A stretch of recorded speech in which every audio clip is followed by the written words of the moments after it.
मैं एक बार फिर से आप सब लोगों का तहे दिल से स्वागत करता हूँ स्नैपड्रैगन कॉन्क्वेस्ट निकालने पड़ेंगे। अब धीरे धीरे करके जैसे जैसे मैचेस शब्द का इस्तेमाल करना होता। देसी गेमर्स हो चुके हैं एलिमिनेट। एएफएफ के साथ पीवीएस का हो चुका है एक फाइट, बट कनिष्क और राहिल उनके ऊपर भारी पड़ सकते हैं, बट नहीं, राहिल अकेले बच्चे प्लेयर है। एएफएफ हो चुके हैं एलिमिनेट, पीवीएस के ऊपर थर्ड पार्टी हो चुकी है, पहुंच दिया जाए वाला है, बट मुझे देख रहा है कब टोटल गेमिंग अपने उस कंपाउंड से निकलेगी एंड फुल्स बटोरी की। केमिन के पास एक अच्छी जगह है, 5वें पायदान पे chaos है, निकल चुके। केमिन के प्लेयर्स को नीचे उतरना होगा तो जोन के वो बिल्कुल टिप ऑफ द एज पे जहां से वो विजिबल होने वाले। केमिन के एडम को देखिए डाउन करते हुए अपनी एसवीडी से शॉट टीका, बट रेवन को थोड़ा सांस लेने को मिला है, बट हाँ बहुत देर से जो फाइट हो रही थी जहां पे इविल आर्मी के भीम ने एक प्लेयर को यूजी के डाउन किया था, वो फिर से फाइट स्टार्ट हो चुकी है। इविल अभी डाउन है, भीम की एचपी बहुत ज्यादा, मात्र 11 एचपी पे वो सर्वाइव करे। उन्होंने हीलिंग लगाई है या नहीं, बट नहीं, यहाँ पे नेमेसिस पीछे से एसीएटी से भीम को डाउन करेंगे। दूर से नेमेसिस यहाँ पे प्रॉब्लम देती हुई यूजी को एंड इविल आर्मी को, एंड प्रॉब्लम ही नहीं पूरी तरीके क्या बूया निकाल के यहाँ पे 14 किल के साथ आज के दिन पे वो एक कमाल का परफॉर्मेंस देंगे। यार नेमेसिस उनको पूरी तरीके से शॉट डाउन करेगी। बड़ी सिक्का मन पटेल डाउन 1v1 और तुम्हें क्या लगता है कौन लेके जाने वाला है? बूया देखिए कौशिक के पास अभी भी 5 क्लू है, मिस्टर गेमर के पास कोई क्लू बचा नहीं। केमिन ईस्पोर्ट्स के साथ पीवीएस का डिलीट अकेले बचे प्लेयर है। डिलीट क्या करेंगे देखना पड़ेगा कि वो बीच में एक सैंडविच फंसे हुए हैं। मैं एक चीज कहूंगा, डिलीट अगर ऊपर आ जाए 3v3 पीवीएस एंड केमिन, 3 टीमें बची हुई है। 3v3v1 का सिचुएशन देखते हैं क्या डिलीट इकलौते प्लेयर बूया लेके जा सकते हैं। उनको साइड से खत्म करने की कोशिश की जा रही है। मुझे लगता है यहाँ पे साइड से फिनिश किया जाएगा और इसी का यहाँ पे भुगतान मिल चुका है पीवीएस के योगी को कि वो के चक्कर में वो डाउन हो गए, फेल टू डेथ हो गए। उस किल को भी सिक्योर कर लिया टीसी ने, तो कहीं ना कहीं जो आप करने निकले थे वो हो नहीं पाया। Double edge sword again I will say that, but यहाँ पे 4 अननोन प्रॉब्लम में आ चुकी है। केमिन ऊपर थी वो नीचे की ओर आई। 4 अननोन के इकलौते ब्लैक टाइगर बचे में यहाँ पे रहने वाली इविल आर्मी और फाइट ले रहे टीम के उसके, क्योंकि देखिए केमिन ईस्पोर्ट्स आ चुके हैं। ये फाइट हमने पहले भी देखा है, ये ब्लाइंड यहाँ पे फंसे हुए थे। टीम के उसके नेट से बाहर भागने की कोशिश, बट टेक के उनके पास पुश करने के अलावा कोई चांस नहीं है। विवेक डाउन हो चुके हैं, कौशिक के नेट से विवेक भी डाउन हो जाएंगे। टेक के यहाँ पे डिफेंड करेंगे आशु स्टार को, बट एरियन और स्कैरी दोनों के दोनों प्लेयर्स के ऊपर अभी बहुत बड़ी रिस्पांसिबिलिटी। केमिन एक तो सामने है, पीछे यहाँ पे अभी भी मौजूद है प्लेयर जो उनको परेशान कर सकते हैं। एरियन और स्कैरी देखिए इस बोलते बोलते ही यहाँ पे एरियन भी डाउन हो जाएंगे। कौशिक नेट पे नेट डाले जा रहे हैं, पीछे से एक प्लेयर यहाँ पे कवर फायर दे रहे हैं केमिन ईस्पोर्ट्स को। तो केमिन ईस्पोर्ट्स को तो डरने की कोई बात ही नहीं है, बट हाँ स्कैरी देखिए बहुत कम एचपी बचे हुए ब्लैकबियर्ड। सबसे ज्यादा फायदा यहाँ पे हो गया, यहाँ पे टेबल पे वो आगे आ रही है। देख सकते हैं हम फिलहाल के लिए एएफएफ को थोड़ा सा प्रेस करने की कोशिश की जा रही है। माफिया को लिट किया गया था, आगे आएंगे बट कनिष्क डाउन कर देंगे। इसके साथ स्कैरी को माफिया डाउन, स्कैरी पूरी तरीके से खत्म। टेक के यहाँ पे डाउन एंड मुझे लगता है एक प्लेयर बचा हुआ है 1v1, जहां पे एएफएफ का जो प्लेयर है बहुत ज्यादा कम एचपी में, बट स्टिल उसने यहाँ पे ज्यादा कमाल नहीं किया। इंद्रो का नेट आ गया यहाँ पे। डेफिनेटली यहाँ पे नेट्स भी टॉस करे जा रहे हैं, बट टीम केमिन ईस्पोर्ट्स चांसेस बहुत ज्यादा रहने वाले, बट सर्कल इज समथिंग जो यहाँ पे डिसाइड करे वाला है। अगेन कंक्रीट कवर यहाँ पे नेमेसिस के पास रहने वाले। एक है यहाँ पे नॉक निकाला जा चुका है, यहाँ पे एक ओपनिंग जरूर से क्रिएट करी जा चुकी है। मन पटेल आएंगे सामने से कन्फ्रंट करेंगे। टीम केमिन ईस्पोर्ट्स अभी 3 प्लेयर्स के साथ सर्वाइव करी थी, 2 प्लेयर्स बन जाती है। कौशिक की बात की जाए 380 सुपर का इस्तेमाल क्लोज एंड फाइट यहाँ पे रहने वाली, बट क्या निकल गया करता सिर्फ यहाँ पे सर्वाइव करने वाले, बट नहीं, मन पटेल आएंगे उनको भी टेक डाउन करते हुए। बट अभी भी और स्टार मौजूद है, अगेन वो किरण मौजूद है, लेकिन नहीं।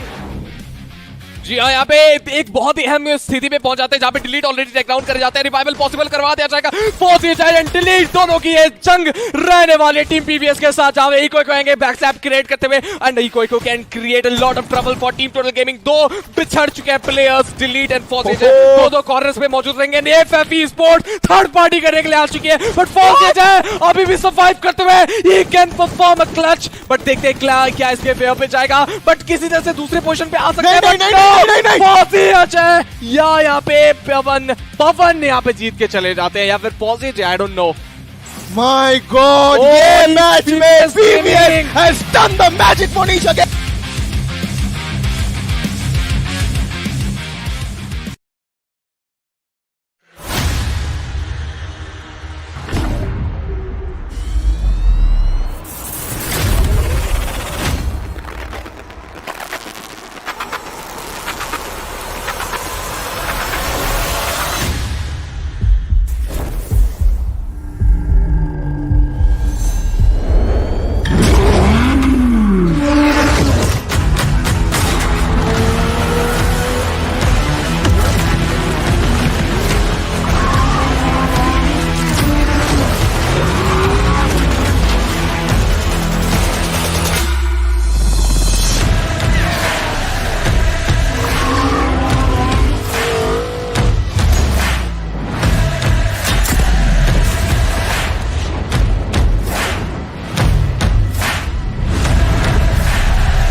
You do what you can for as long as you can, but when you can't, wait for the next best thing in your life. And welcome back, ladies and gentlemen, to Snapdragon Conquest Free Fire Pro Series Wildcards. The last day, 3 days, and it's just a 1 week series that 1 week for the wildcards that we have seen. 2 amazing action-packed days, and joining me on the desk is going to be Aka. I mean, yeah, sometimes you have to wait out for something good to happen. I'm still digesting what you just spoke, because I didn't know that you're going to come out so huge as the intro. It was a very good one. Thank you so much for inviting me. For the first time being invited in this tournament feels so good. Yes, ladies and gentlemen, this is Snapdragon Conquest Free Fire Pro Series, and it's the final day of the wildcards, and we're going to have some amazing game over here. As we all know that, there are going to be teams fighting it out. There's a neck-to-neck battle coming up. The top 6, the top 2 are actually safe, but after that, everybody have a difference of just 20 points. So every booyah, every kill is going to count from here on. If you have not shared it among your friends, please do it so that they can also come in and enjoy the game of Free Fire, which is going to be starting up over here.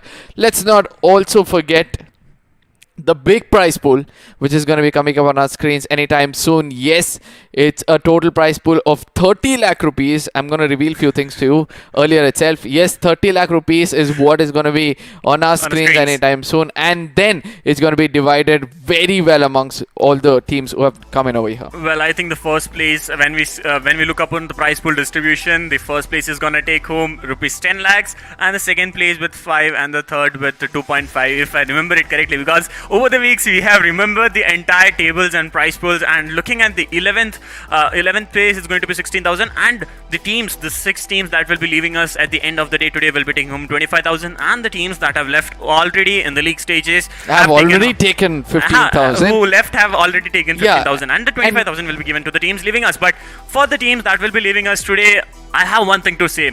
You back down, but you never give up. There's more opportunities coming for you. But at the same time, as we look upon to the point distribution, the first place is going to take home 20 points, getting that booyah, second place with 17, and the third place with 15. Yeah, it happens every single match, It's not like at the end of the day, if you're in the first place, you have 20 points. It's just that in every single match, you get this. But the most valuable thing, obviously, is the kill points of 2 kill points coming in your way. And you would want to register at least 10 kills so that you have 20 points, and you don't need to bother about the booyah, which is going to come in your way. At the same time, the wildcard teams coming up on our screens. I'm going to read this one last time. PVS, UG, Chemin, DG, Evil Army, Team D Esports, Total Gaming, TSM, Team Chaos, AFF, Nemesis, and Raven. So these 12 teams are actually fighting out at least to get a minimum of 50,000 in this tournament. Yeah, at the same time, when we talk about the top teams, as we talk about the leaderboards of yesterday, everything changed when Chemin Esports came to the top. PVS at the second place. They have almost secured a position for themselves in the finale. Yeah. Let's see how the finale turns out, because 6 teams from the league stages have already made their way into the finale. That's going to be Blind Esports, 4 Unknown, Headhunters. Then I remember. Yeah, I know that you want to put out all those names. Headhunters are there, and then we have Blind, 4 Unknown as the 3 names you already told. But at the same time, if you don't want to miss out on this, just go and subscribe to all the channels and follow Snapdragon Conquest on Instagram, so that you can know all the information that we aren't able to remember at this moment. You can find them on Instagram, Twitter, Facebook at the same time. Yeah, it's going to be today's schedule is going to be a fun-filled game. Again, it's going to be Bombada Kalahari into 3 times. 6 matches will be played. Each match will have its own importance, as every match will have to be consistent for the teams who are going to start off with the booyah. Let's not forget that there are teams like Evil Army. There are teams in the bottoms like Team Evil Army. Then Nemesis is somewhere safer at this moment. Yeah, Team D Esports. And all those teams who actually have to gear up. So hoping to see them do so and give a neck-to-neck fight to the top 6 contenders, because we all know the top 6 of the league stages have made sure that they have not left any stone unturned, and they have always shown us that they're capable of getting those top 6. Now this time the other 6 who are going to go in are going to go in very deadly and show them who are actually the death eaters of the tournament. Well, it's time to look upon the overall standings once again before we enter into today's match. The overall standings for the previous 2 days on our screens right now, where we see on the top, led by Chemin Esports with 301 points, 132 kill points, 4 booyahs in the name. So that comes up to say that they have kept up the consistency throughout the 2 days. And looking at the bottoms, we have Team Chaos, Evil Army, Team D Esports, Raven Esports, UG Mania, and Nemesis, who have to watch out for each other.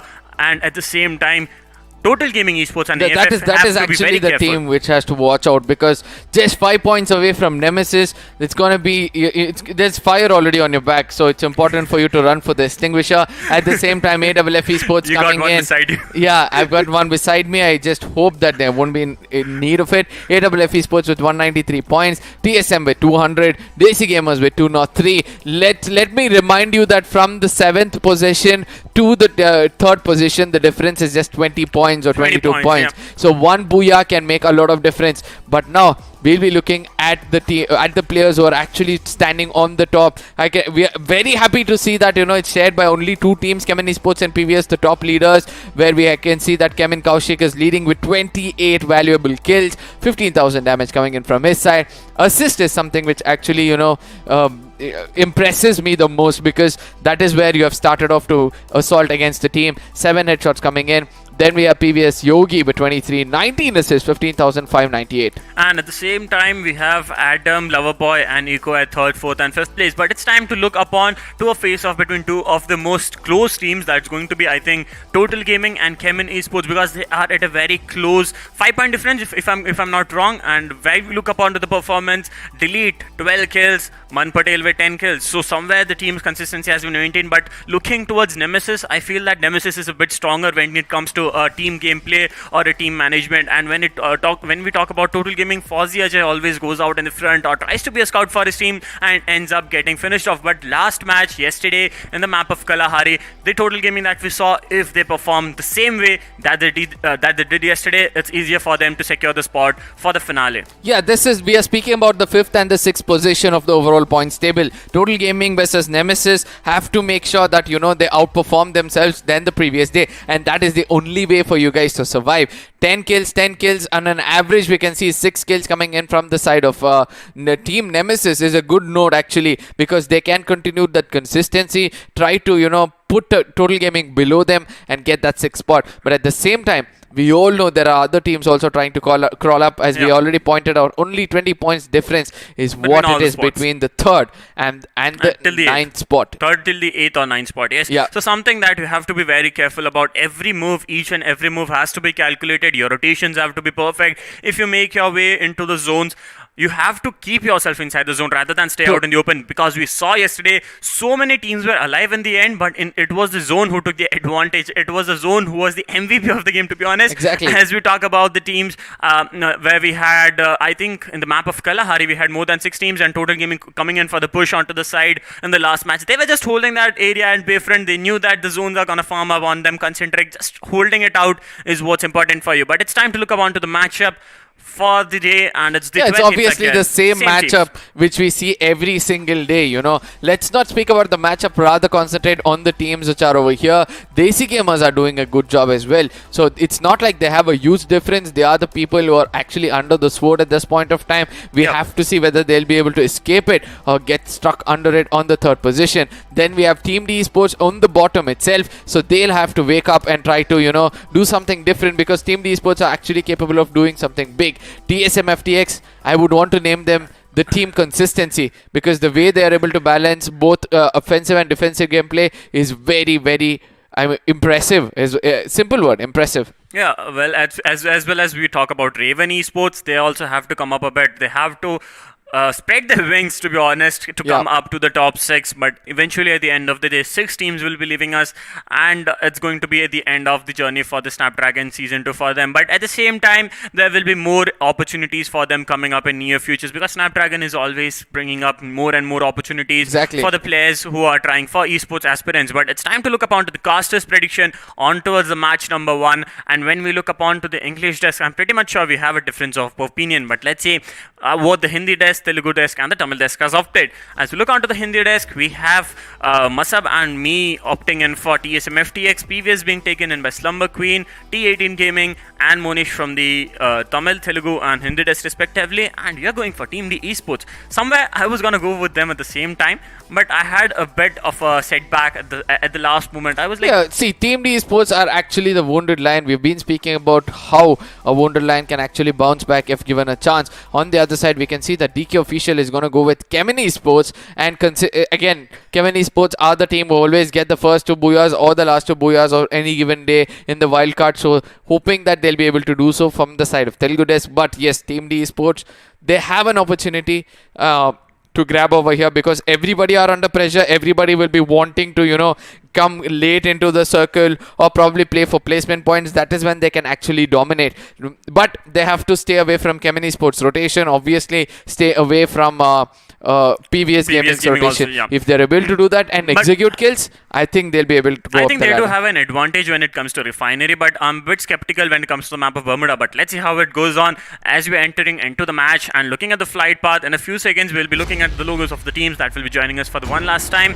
And also, as we talk about, I think one of the players from the Tamil desk opted, Warloop wants to go in for Total Gaming. So let's see if Total Gaming, if they are keeping up that same pressure that they had yesterday and getting that booyah again in this first match itself, will give them the advantage that they need.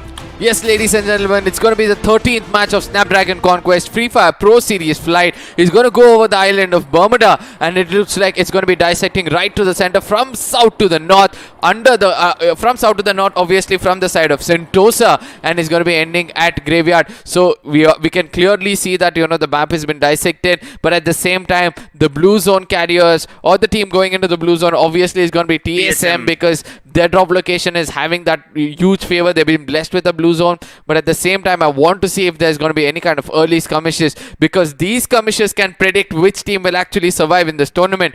Don't get into skirmishes, go for those late rotations into the zone, try to get some placement points and try to grab as many kills as possible, and that'll be the key, that'll be the motto for most of the teams, and let's see how things will turn out from here on. Well, as we look onto the side of TSM FTX, this time they have decided to stick together and not play that divided gameplay that they always do. It's not necessary, Yeah, it's an unnecessary, because blue zone advantage on Factory will give them the every advantage that they need. But at the same time, I don't see any early skirmishes happening, and there's Desi gamers at a very close proximity to Factory, and I think there might be a skirmish that might happen in some moments. But at the same time, we look onto Fab, Indro, and one of the players from TSM FTX, Mr. Jay. I think these two players might try to go in towards Mass Electric, and yes, Fab Indro has decided to go in towards Mass Electric and let the remaining two players, that's going to be Old Bong and Amadron, stay at Factory and go in for the loot. There's still three players, but eventually they'll have to regroup at Mass Electric. It's the normal drop location that they choose, and make sure that people coming in from Sentosa, so that's going to be Chemin Esports, they will try to restrict them. Something which I'm missing from the side of TSM FTX is obviously going to be the melee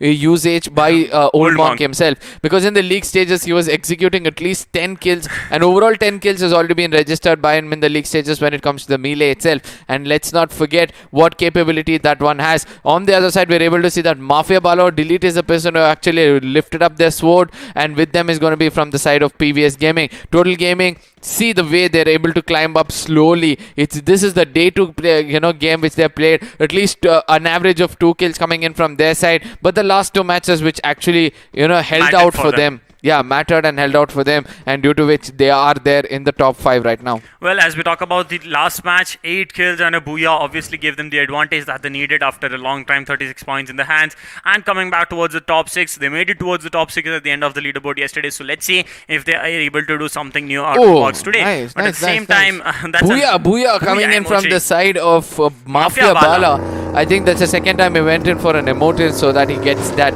advantage over there. But at the same time, I just hope that Total Gaming are actually giving a positive thing for them. But on the other side, TechKK comes in from a different angle with the Woodpecker. Won't be allowing the knocks to be revived, but will be converting into kills as well, making themselves the new kill leader. But Black Tiger comes up with the right kind of knock with that MAT2B. A good quick scope coming in from his side. He has to be careful because he has no helmet and vest. One shot on his head. I mean, he's going to be saying goodbye for the team. 4 unknown Beam and Ash are pretty much far away from one another. So a knock cannot be revived for sure. And for now, we'll be able to see that Scary is getting some shots with that M10. We're able to see that one more player that's going to be RN with that VSS coming in from a different angle. So everything looks to be favoring Team Chaos right now. I just hope that they stick together and don't go in blank and get taken down. Scary back to his full HP, might have to go in for the push onto the side of Evil Army. That's going to be Beam in front of him and spotting him right now. A Chrono Strip is popped up and a knock comes in, and that's going to give them the advantage to go in for the push onto the last two players standing from Evil Army. That's going to be Black Tiger and one more player, Yash. And Tech KK is going to give them the advantage that they need with the altitude advantage. Now with the sniper in his hand. Yash I think Yash is going to be spotted off, and a lack of grenade can be seen onto the side of Team Chaos. A grenade could have done the job. At the same time, a launcher being booked up. But it's going to be Scary, who's going to put him to sleep at the same time. And Evil Army getting finished off at the 12th position is going to give advantage. And it's Scary with triple kill in his hand. 3 kills already executed. The man is back in action. Yeah, Scary cannot be more scarier than this for sure for the side of Team Evil Army, because eventually, going in for launches at that point of time when you don't have a helmet and vest, where one bullet can actually put you down, not the wise kind of decision. As soon as they got the first knock itself, that is when they had to choose to do so. But on the other side, there's another team coming in with action. Oh my god, TC Vivek gets taken down. Like, it was like nothing for Amitwala to come in. He just landed over there, took out his Scar 98, took the first shot, knocked him out, the second shot to finish him off, and a very good gameplay coming in from the side of Team TC. On the other side, we can see that Team Chaos, I'm so sorry, Team D Esports, but at the same time, Team Chaos, I think that Tech KK actually ran away from that spot, and he's expecting his teammates also to do so, but a good grenade being put out from the side of Scary. He exactly knew where the enemies were, went in for it. RN goes in for a MAT2B. This could be the beginning of the end for Team D Esports, as Roshan has to come out in the open, will be faced off by some other team. Deadshot on the other side, as the VSX will be falling back because his chrono ability is still not up. Well, at the same time, it's going to be Arain who's going to go in for the push onto the side of Team D Esports, but Team D Esports, Amitwala gets that revive. That is going to be Black Shoot who's going to give him the same revive at the same time. As we look onto the side of Chaos, it's Scary and Tech KK just holding it out. One of the players from Team Chaos is far away. Amitwala is going to get finished off in the next few moments, and Amitwala gets finished off. Scary gets knocked out. At the same time, Aryan has been taken down by RNSS with a melee, and he's going to go in for the finish at this moment, and Team Chaos last player Tech KK comes back to the scene, and he wants to take action. And he's at a very low HP where RNSS comes in, and it's an end to Team Chaos, but at the cost of the Amitwala. Yeah, it's going to be Team D Esports bouncing back hard at this point of time. 4 valuable kills already in their name. 2 teams have already come down is what I believe. I know that, there are... I do believe that there are 2 teams already come down, and this gives a chance for the teams on the top to actually dominate and to look forward for booyahs, because eventually they do not have to think about any kind of challenges when it comes from the bottom. Well, at the same time, as we talk about TSM FTX, there's a squad that's just in front of them, leading on the top. Chemin Esports makes their way finally from Sentosa and looking strong right now with all the full utilities and supplies they have in the hand. They are already prepped up for a battle. 7 glue walls, 7 first aids, and a lot of grenades in the hand. At the same time, as we look onto the side of TSM FTX, Emidron is kind of far from his team. And at the same time, if Chemin Esports spots him, it might be difficult for him to fall back or his teammates to come up for the right kind of backup that they need. Looking at the red zone, there's going to be one more team in front of them who might take advantage of the situation between these two fight. That's going to be Team Desi Gamers, I guess. Yeah, it's Team DG and Nemesis also inside the red zone. Let's see who will be getting taken down because of the red zone itself. I just love when that happens, but eventually I'm going to be disappointed this time that the red zone couldn't take any kind of knocks. Yesterday but it was a player from AFF Esports who was taken down. If I remember. Yeah, and Total Gaming always have a bad fate when it comes under the red zone itself. But for now, it's going to be Team DG trying to hold the position of Total Gaming, if I'm not wrong. That is where Total Gaming always had their strength at the side of peak, but eventually right now they're not choosing to stay in that place, and they've taken a very different path. But on the other side, we can see that they have their eyes set on Raven Esports as well. They want to go in for that early skirmish and take that knock, but Delete is being held back by his IGL, telling that do not move or else it's going to be the beginning of the end for us. Well, Raven Esports, all the 4 players standing is going to give them the advantage to go in for the final kills when it comes to the final zones. If they lose one of the players, they start falling off. It's like you cut down a wing and they are not able to fly again. So if all the 4 players are not standing, it's difficult for them to bounce back. But when it comes to the overalls, if they get a booyah in this game, they can bounce back hard and make it towards the top 6. Let's see, because they still have 6 more games. That's 6 opportunities put in front of you, and if you can get it in your hand, then all works in your favor at the same time.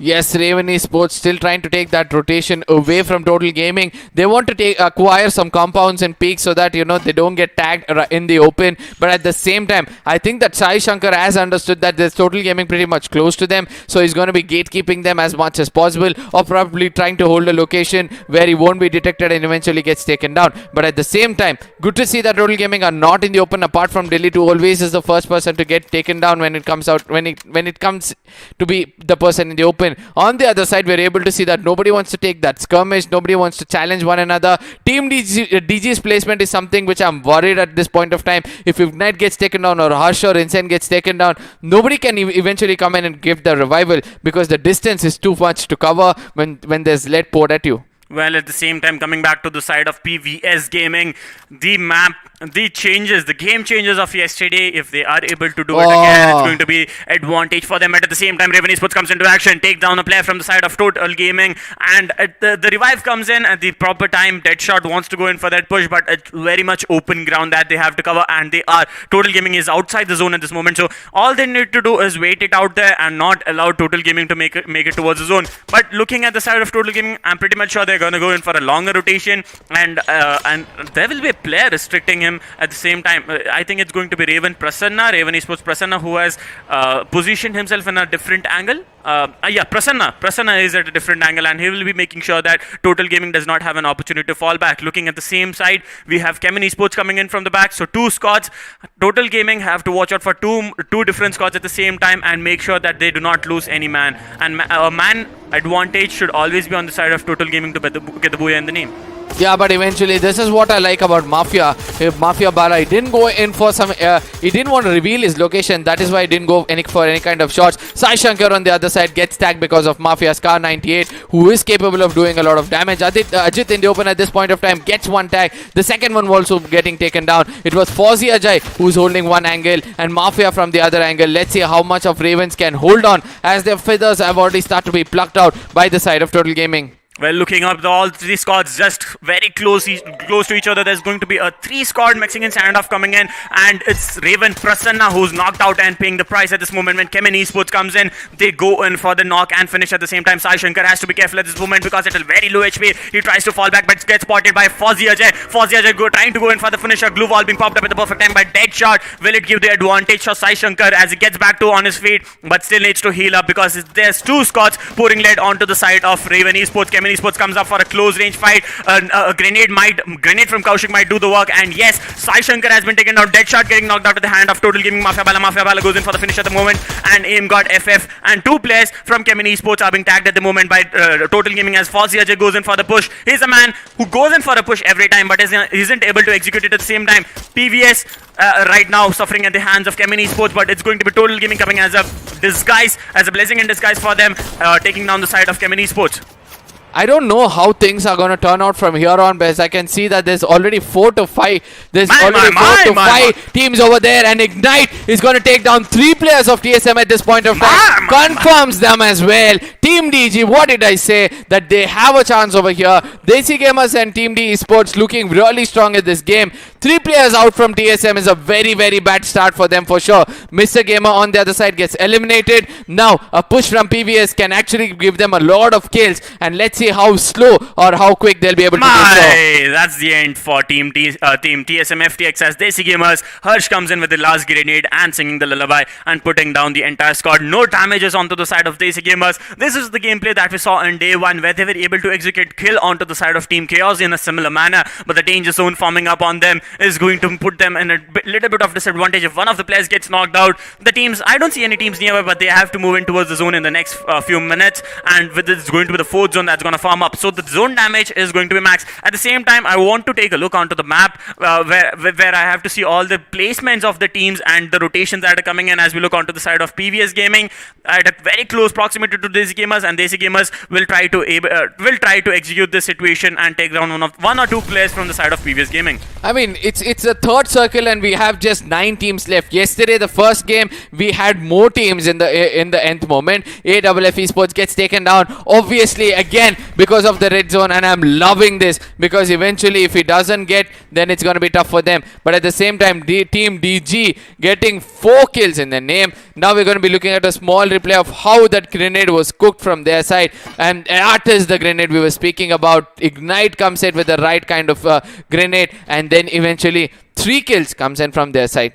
And at the same time, coming back to the side of PVS and Aim God FF right now at a very low HP. PVS wants to go in for the push. They are able to land some shots but not get knocked, but aren't able to get some knocks onto the side of Chemin Esports. That's going to be a nade cooked in from the side of Yogi, who's trying to take some knocks with the grenades, and it's and Chemin Esports is at a display disadvantage, so that might give them the advantage that they need. But Chemin Esports, Ashustar goes in for a different angle and tries to push. This is going to be Yogi taking down Ashustar, and Aim God FF is trying to go in for that revive. A second hit comes in, takes down the player. Ashustar is knocked out. Ashustar gets finished off. Aim God FF gets finished off. The last player standing for Chemin Esports is going to be Adam, and it's going to be Eco singing the lullaby and putting an end to Team Chemin Esports. I mean, I saw that Yogi was doing some job, but all of a sudden, Eco and Loverboy, both of them coming into action. Let's not forget the contribution of Total Gaming coming in this game. I'm still able to see their name pop up on the kill feed. This is the kind of Total Gaming we were expecting from the league stages itself, but never late than ever. This Better late than ever. Yeah, better late than ever. I'm so sorry. And they have come into this game. Right now, they have a chance to third party and steal those kills against Team D Esports. They have to watch out for UG Mania, as well as there's another team behind them who's making them pay. And it's going to be Fozia Jai, who has a lot of job to revive his teammate Mafia. It looks like he'll be bleeding out any second soon. But one thing is for sure, going in to push against 2 teams fighting won't be ending up good for you. Well, Mafia is at a very low HP and might get finished off any moment right now, and I think there's a kill. That's Raven Esports getting finished off. Eco comes in from behind and goes in for the fight against Desi Gamers. Desi Gamers nades have been popped up. It's going to be Nobita picking the place at the moment. Eco has been knocked out. Ignite going in with the nade spam at this moment, and Loverboy trying to get that revive onto his teammates, but Eco pays the price, and one more player from PVS. Nobita is almost bleeding out at this moment, and Loverboy is going to be the last player standing for his team, trying to play it out against the side of Desi Gamers, and Nobita gets finished off, and that's an end to PVS Gaming, where AFF Esports comes in from the back and takes down 2 players from Nemesis at the same moment. But I just loved what happened over there. 7 kills coming in from the side of Desi Gamers. This kind of Desi Gamers were not actually visible throughout, the wildcards in the beginning. But as I said, it's better late than ever. Better late than never for most of the teams. It's just that I think this adrenaline is actually hitting my head at this point of time. Mind Gamer is bleeding out at one corner. I can see Man Patel is outside the zone trying to go for a heal battle. But on the other side, we still have DG and Total Gaming still standing strong with the side of UG Mania. So everybody has an opportunity to make it on the top of the table. But let's see which team will actually have that nerve to make that fight in a frontal battle and get team downs, get bigger teams like DG or Fozia Jai is Total Gaming in and this as game. we come back to the side of Total Gaming, we look onto the side of UG Mania going in for the nades onto the side of Team D Esports. At the same time, Nemesis Esports. Nemesis gets finished off at this moment, and Java Boy wanting to post some Groza onto the side of Team D Esports. The last 2 players standing is going to be Blackshot and RSS nade being spammed in from the side of Kunal Jr., who's just holding it out at the bottom, making sure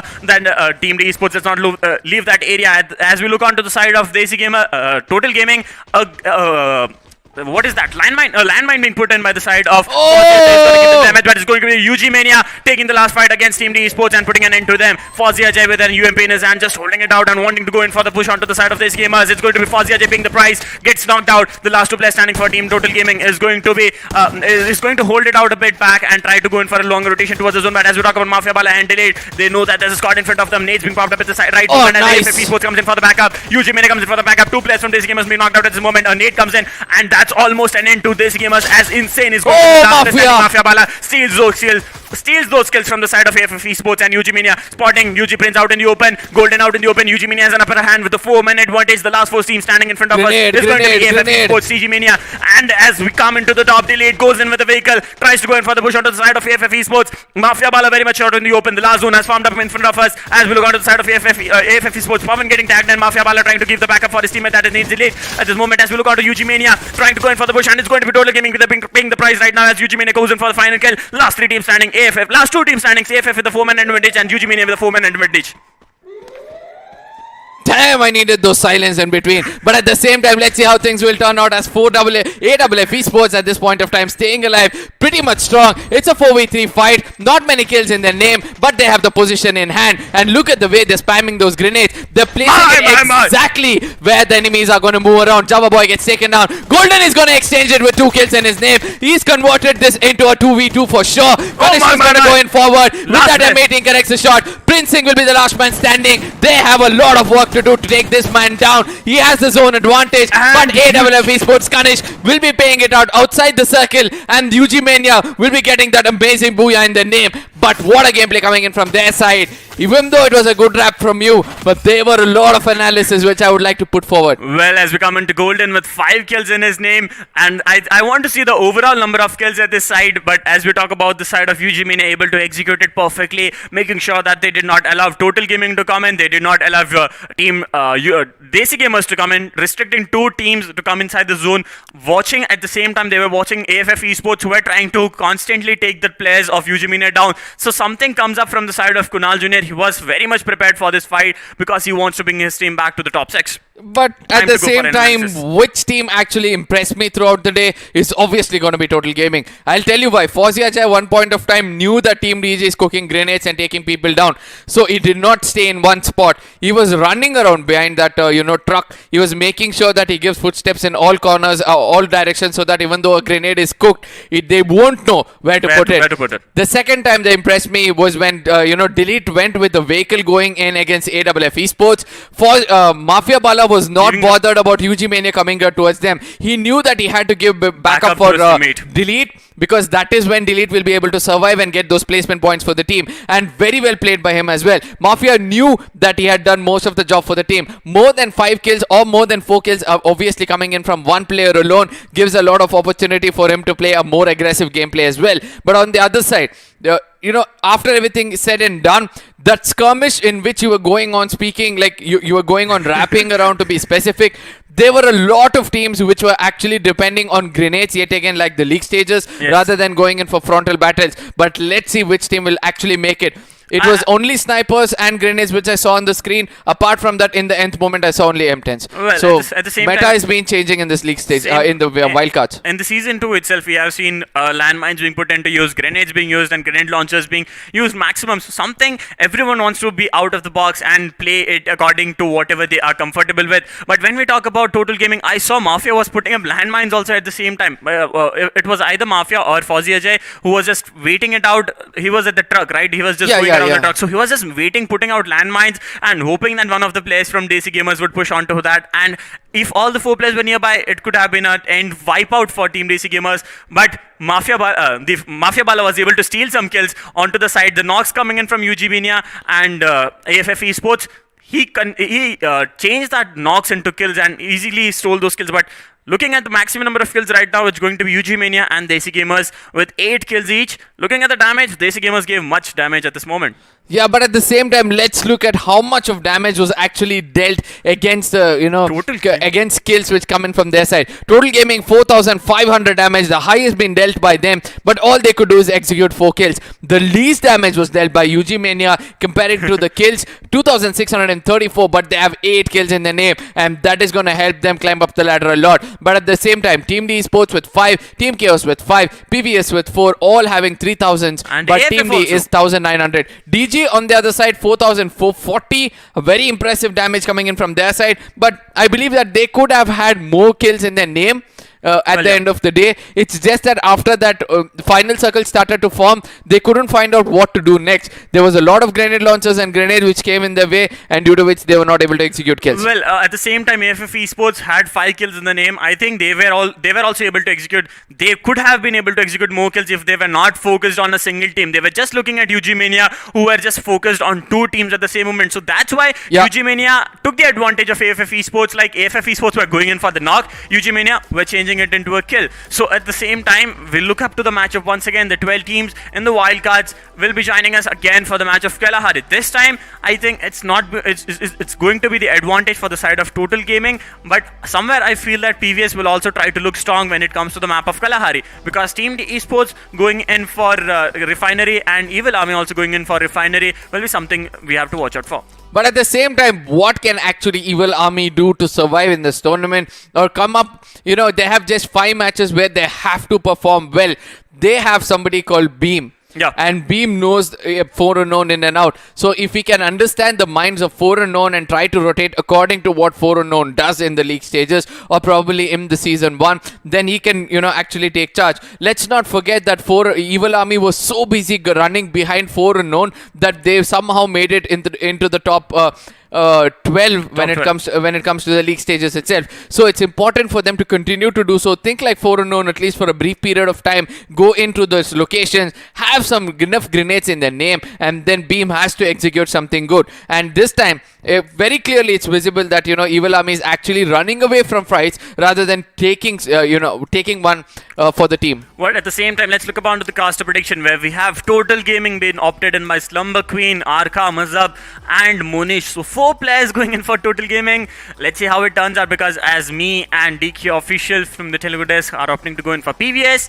Meanwhile, Tamil desk have also opted for going in for Desi Gamers, and T18 going in for Team D Esports. T18 has been supportive of Team D Esports as we look out through the league stages. Not only that, even DK official has been one of those loyal person who votes for Team D Esports, because Team D, we saw in the previous game, right, what Team D Esports can actually do, you know, and that is how they'll be able to execute it. But at the same time, speaking about all the other teams which are performing over here, Raven Esports being cut off, Evil Avi being cut off, and the way Team Chaos actually got 1 player down when it comes to the side of Shipyard, if I'm not Shipyard. No, not Shipyard. That was Mill. No. The in extreme corner where they always go, Keraton and between Keraton and Cape Town. Yeah, so that spot where they usually go, that is where they got executed not once or twice. So skirmishes are happening on the northern side of the map. On the northern side of the map, but not in the southern side. We have to watch out for teams who actually go to Sentosa. There is a big opening at Mars Electric, which, you know, players can go to. Sentosa at the same time at Clock Tower, when no teams are actually going. If some teams go over there, hold that position for a long time, then take a rotation inside peak and wait for the zone to happen in their favor, I think they'll have a chance to get the booyah in their name. But at the same time, now the flight path is going to go over, and this time all these teams will be going into the flight path of Snapdragon Conquest Free Fire Pro Series, as they'll be flying over the map of Kalahari. I'm waiting to see whether, you know, this map is going to dissect again to the center and the zones are going to happen as a typical Free Fire game. Match number 14 of the wildcards and match number 2 of the overall day, when we look upon the flight path going on towards Bayfront, Refinery being covered and ending at Sub. So it's somewhat centered, it's somewhat towards the eastern side, dividing the map into a 40-60 ratio. And as we look onto the side of Refinery, always Team D Esports will be the teams that will try to land in as soon as possible onto the side of Refinery. Blue zone over Oldhampton gives the advantage to the side of Team Nemesis. And as we look onto PVS Gaming right now, going in towards Maze, and AFF Esports opting to go towards Mammoth. No early skirmishes to be happening. All teams decided to not engage earlier, but at the same time, I don't understand why Amit Wala is so far away from his team. He might... You don't forget that TSM also, Old Monk is away from his team. On the northern side, we saw Nemesis also having 1 player away from his team, and over here we can see Evil is away from his team. So it looks like, you know, there'll be 1 scout for the team who's going to go around, try to get some loot a little far away from the drop location, and also get some intel of any team who's going to come forward. It's really hard for this one person to survive, and that is why those people are actually capable of at least taking a player down have been chosen this time to stay away from their drop locations. But all said and done, no skirmishes in the beginning means that there's going to be a lot of fight, lot of grenades and lot of bullets to be exchanged in the final. Circus, ladies and gentlemen, you have a brief period of 30 seconds to actually share this link among your friends so that they can also come in and watch this amazing game of Free Fire. Well, at the same time, coming back to the side of the blue zone, Nemesis is going to be at an advantage. No squads nearby. So eventually, when it comes to Nemesis, they have been able to do good farming, and they got a booyah yesterday, if I'm correct. Nemesis was able to execute a booyah. So this is the team you have to actually watch out for. Two teams got 2 booyahs yesterday. That was PVS, if I'm correct. No, that was Chemin Esports got 2 booyahs yesterday. So Chemin Esports also have the advantage, but this time they are able to keep up the consistency from yesterday. But executing a booyah is again not important for them, but staying on the top will be mattering the most for them. As we look onto the side of PVS Gaming, calling in flare drops at this moment, going in for that drop, whatever is available for them. One of the players, Loverboy, Eco, everywhere. When we come back to Eco, he being the MVP for 2 matches for PVS, comes up to say that PVS is also trying their best to make it towards the top. Right now, in the last game, they were slaughtered between 3 squads, if I remember it correctly. It was Chemin Esports, it was Total Gaming, and one more squad that came in from the back. So PVS getting slaughtered at the hands of Nemesis, Chemin, and Total Gaming coming in. So 3 squads they had to really watch out for. Back to the game, we have Desi Gamers holding off a foundation, getting the loot that they need. All these teams want to go in for farming. Meanwhile, Yogi comes very close to Mammoth. There's a squad he has to watch out for. That's going to be AFF Esports at the same moment. Let's see how things will turn out for all these teams, because the one thing which I was looking at right now, the overall points table, and trying to calculate and see which of the other teams will be actually challenged at this point of time. Obviously, Total Gaming are being challenged at this time. PVS Gaming are actually being challenged at this point of time because they are the team which have been suppressed ruthlessly in the previous game, and it looks like this time they could be again taken down ruthlessly. The rotation towards Mammoth is something I was watching out for but couldn't do so. In the previous game, it was Mania bouncing back hard with 36 points. Desi Gamers, AFF Esports, Total Gaming with 23, Team D Sports with 22. PVS comes down to the 16th position. Let's not forget Team Chaos. 16 points on the 6th position. Team Chaos are already on the bottom with Nemesis at this point of time. Look at what Chemin Esports, they've just registered 8 kills. Raven Esports against in the bottom. TSM, yes, it was TSM, sorry, it was not PVS. TSM being suppressed, have to come out with something special in this game, or at least have 2 more booyahs at the end of the day if they continue to play like this. It's time to look up onto the MVP of the previous game, and it's going to be a player from the side of Mania, and it's Golden with 5 kills, 1587 damage, and 1 headshot. Golden was a man he was able to execute the kills with the grenade launcher, if I'm correct, in the last moment. He just went on to the side of Total Gaming, executing it at the same time, taking down 2 players of AFF Esports, giving the opening to his team. So yeah, 5 deserving kills at his name. As we look onto the side of Raven Esports, making it towards somewhere into the center of the zone. 20 seconds for the zone to close in. No early skirmishes, no first blood coming in this moment, showing that all the teams are alive. And I spoke too soon, as Evil Army Beam gets knocked out at this moment and gets finished off. No, Evil Army Beam goes in for the kill onto the side of Team Chaos. Aryan is gonna pay the price. The first kill comes in, and that's going to be an opening for Team Evil Army, but I don't see the Team Chaos, so I think it was a scout for the team at the moment. That is the whole point for me, but on the other side, DJ Ignite is still not gonna stop. He's gonna keep spamming those grenades and wants to confirm kills as soon as possible. He knows that nobody's gonna come in for revival against Mind Gamer, and that is why he's gonna stay silent. But on the other side, did you see what 4 Unknown Beam did? He went out on the what do you call that? On the upper side of the building, and then eventually standing on the compound rather than trying to be in cover, and that is why Beam has always been executed a bit more overconfident. He had 8 grenades in his name already, and that is something I'm still watching out. On the other side, Mam Patel also takes down Ignite. Ignite is that key player who has to be revived as soon as possible. Let's not forget that Man Patel has that M82P which you can put it in use and take down behind glue walls as well, kills behind glue walls as well. Nemesis have to regroup as soon as possible, or else I think it's going to be bad. For now, it's going to be TSM who gets taken down by the hands of AFF. Uzev getting knocked out from the side of Harsh. Man Patel getting tagged out, very much out in the open. He has to either fall back and regroup with his teammate, but he won't be able to do, because the Desi Gamers are a team. Once they have the crosshair set on a player, they will try to take him down as soon as possible. And a nade comes in from the side of Desi Gamers. Man Patel pops up a chrono shield at the perfect moment. He's trying to go in for a head, and it's going to be Harsh who's gonna put him down at this moment. The revive is almost next to impossible because Nemesis has to come in from the back, and Desi Gamers will make sure that they could not come in from the open to give the revive for Man Patel.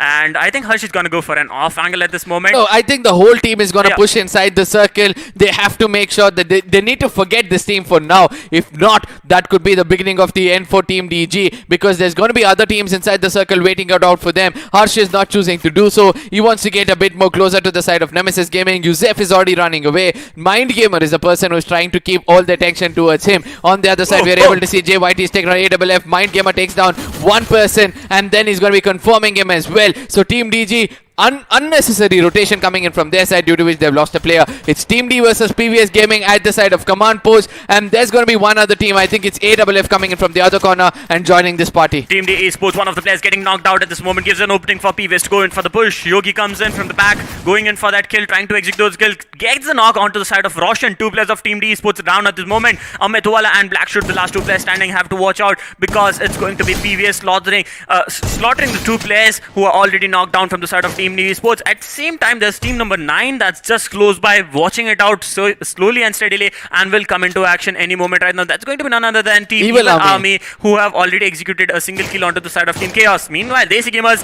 execute their skill. Nobita going in for the push onto the side of 4 unknown BM. Two players from Evil Army knocked out at this moment, gives an opening for them, but Nobita gets traded off by Black Tiger. The revive might come in any moment right now, but Black Tiger has to watch out for the team of PVS Gaming, who will not stop pushing in towards the side of Evil Army. Yeah, but at the same time, Yogi has that off angle with that AC-80. He wants to take down players as well. The love story between TSM and AFF still not ended, as the trades are still continuing between the two players itself. But on the other side, previous Nobita is going to be healing up to his full potential. Look at the player they got, took down. It was Beam, the Grenadier, who got taken down. Beam's grenade not being connected, the projectile not being in the right spot is actually making them suffer. Yogi is cooking up a grenade. He wants to show to them how things are done. It comes a bit more closer, but yes, was quick enough to put a glue wall over there, but Yash pretty much vulnerable at this point of time, will have to fall back. Black Tiger on the other side. This Tiger's eyes is set on any enemy who comes in front of him. PVS are going to get 2 players knocked out because of the red zone, and this is the time for the others to dominate and come in. It's going to be Yogi who's going to be cooking up a grenade. He's not bothered about anything else, but just imagine if Evil Army had taken advantage of that and gone against the side of PVS, they would have got some good kills in their name. Yogi is going to jump around, want to go back to his teammates, as PVS Gaming is going to be living with a lot of luck in their side to tell a different story in the map of Kalahari, as cooking of grenade already started from the side of Yogi, which is going to be flying in anytime second, and let's see whether that will do any kind of damage. All the 4 players back on the fit, but it's going to be Yash paying the price right now as he cooks up the grenade and tries to get a knock. The second grenade comes in and does the damage onto the side of Black Tiger. It's on Black Tiger who's going to pay the price at this moment, and Black Tiger gets knocked out. It's Evil Army. Yash finished off. The last player standing for Evil Army is going to be Evil, who's just holding it out. Yogi comes in for the push from the back. Nobita gets taken out. Yogi gets traded off. 2 players from PVS down at this moment, but Yogi pays the price also, and Evil coming in from an off angle tries to take down Eco. Will he be able to pull a 1v4? But no, it's Evil Army. A shutdown coming in from the side of Nobita, but at the price of PVS Yogi. But Eco had an opportunity at one point of time, but I don't know how things turned out bad for them. But if there was another kill being executed by them, things could have been much more easier. CS on the other hand making a human ladder, trying to go up and come in from a different angle to make sure that they make TC shocking. The TC have a very shock gameplay, but at the same time, Team TC right now falling back, running away. Scary.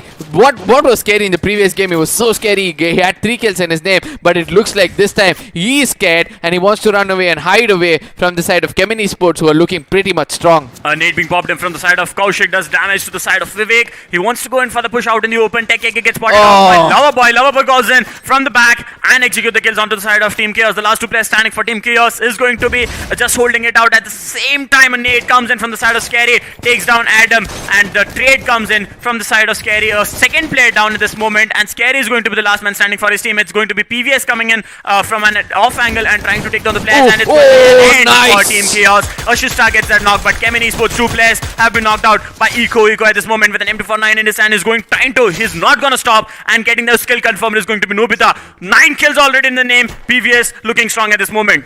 Yeah, but see the kind of abilities this person is holding. He's worried about the chrono as well as the Moko ability. He wants to make sure that he tags people, he knows their location, so that he goes in and confirms those kills as well. But at the same time, DG flying into action, they want to get a bit more closer to TSM. Fabindro knows that there are enemies in front of him. He has to fall back. I don't know how many players of Team TSM are actually alive. Two players. Yeah, 2 players still alive. It's going to be Mafia Delete. They have a lot of journey. They have a long journey ahead in front of them, because it's important for them to restrict UG Mania to get a bit more closer, because if UG Mania starts to put some grenades against the side of Team DG, then it could be the end of the story. Fozia Jai, what a gameplay coming in from his side. Mafia is going to join him as well. It's the Og who's doing which is doing most of the damage. Delete is going to get revived as soon as possible. Java Boy is going to be confirmed as well, and I believe the last player of UG is somewhere far away, and he'll be playing for placement points from here on. Chemin Esports getting finished off at the 10th place is going to pull them back to the second spot at the end of this day. But when we come back to the side of UG Mania, last place standing, Golden has to make it towards the zone, as the third zone has started closing in and is going to give much damage to the players outside the zone. He has a car in his hand and he's going to take the sports vehicle and move into the zone. As we took on to the zone itself is in danger right now, because all the teams right now are out in the open trying to take that rotation. As we talk about AFF Esports trying to enter into the zone, they have to watch out for Raven Esports and Desi Gamers. TSM FTX goes in for a longer flank and will be making their way in towards between Santa Catarina and Bayfront. UG Mania, Golden has already made his way into the zone. He's being poured on. There's backstabs coming in from the side of Total Gaming. I just loved what Golden did over there. He knew how to use that car inside the waters, in style like a James Bond, went in until he reached his destination, and very well played by him. I think he'll be able to survive much more better at this point of time against the zone. Better than the zone itself. But on the other side, Golden gets traded off by Fozia Jai with that MP5, and from here on it's going to be the fight between PVS as well as Total Gaming, which I would love to see. And this time it's going to be predicting me, it's going to show me who is going to be the kings of Kalahari at the end of this day. Coming back to Raven Esports, 0 kills in the name, all 4 players alive, still give them the advantage. PVS with a man disadvantage. How this match will turn out for them is very important at this moment, because 8 teams are still standing. You still have to pay for placement points. You already have good number of kills. They will be able to execute more kills coming up to the front, because they will be spotting Raven Esports out in the open any moment. And at the same close proximity is going to be AFF, who's at the center of all the action, and that's just waiting it out for all these teams to fight it out while coming into the zone. It's going to be Nemesis, one of the players from Nemesis paying the price right now. Total Gaming just holding it out, and there's going to be TSM FTX, who they have to face off to make towards the zone. Last 2 players standing from TSM FTX spots the players in front of them, and Desi Gamers comes into action, takes down a player from Team D Esports. Echo comes back, takes down a player from Team D Esports, goes in for a second nade, and there's Black Shirt running for his life at this moment. He's trying to take an off angle and make it towards the zone, but the zone damage will be so high that Prasanna will be spotting him and taking down and putting a shutdown towards the side of Team D Esports. Yeah, Previous going in on a rampage at this point of time. They've got 11 kills in their name, but at this point of time, it's going to be luck going against them. They're so far away from the zone at this point of time. Total Gaming is going to be from one corner. I believe Raven Esports will be in the other corner. DG is going to be from the center. Everybody can concentrate their firepower against PVS at this point of time, in case they don't choose to do so, and that is going to be an advantage for PVS for sure. But from here on, I want to see how Ravens will be able to tackle this situation, because they are the team who are in need of Booyah and at least 5 to 6 kills in their name, and I know that they're capable of doing it. A landmine being detected will be destroyed as soon as possible. Prasanna is going to take down DG. Insane. That is the right kind of opening for them, but realizing that they have to make it inside the circle. Let's see how it will be, as Delete is going to take down Nobita. Will be confirming him as well. Echo comes in a bit more closer with that grenade. Will be connecting one, but on the other side, Mafia Bala is going to put up one against him with style. He's going to take him down as well, and Mafia Bala has a lot of job to do in his hand, as Echo is going to cook up another grenade, which is not going to come a bit more closer. He sees a player over there. Mafia Bala did not go in for revival of any of his teammates. Now AFF have to watch out for their back, as Mafia Bala has come in a bit more closer. The grenade is going to do a lot of damage for them, and the dead shot on the other side. Ari on the other side having a lot of advantage on a 1v3 at this point of time. Prasanna is going to confirm. They know where the final player is, and a grenade is going to land over there. A booyah for the first time in the wildcards will be going in the reign of Raven Esports, where they'll have an average of 4 to 5 kills, obviously. A much deserving booyah for them, because they had to bounce back. But let's see how much this is going to affect the overall leaderboard at the end of the day. Will they be able to make it towards the top 6 just based on this match is not for sure, because PVS with the maximum maximum number of kills is still going to be dominating on the top of the leaderboard. Finished off at the fourth position. Yeah. Is still going to give them the advantage of the 18 point. 18 point is coming in with just the number of kills that they executed, and I am pretty much sure that Eco was able to take 3 kills against the side of Total Gaming before going down. So that comes up to say that Yeah, but- almost 14 kills in the name. I don't know whether he got 3 kills in his name, but one thing is for sure.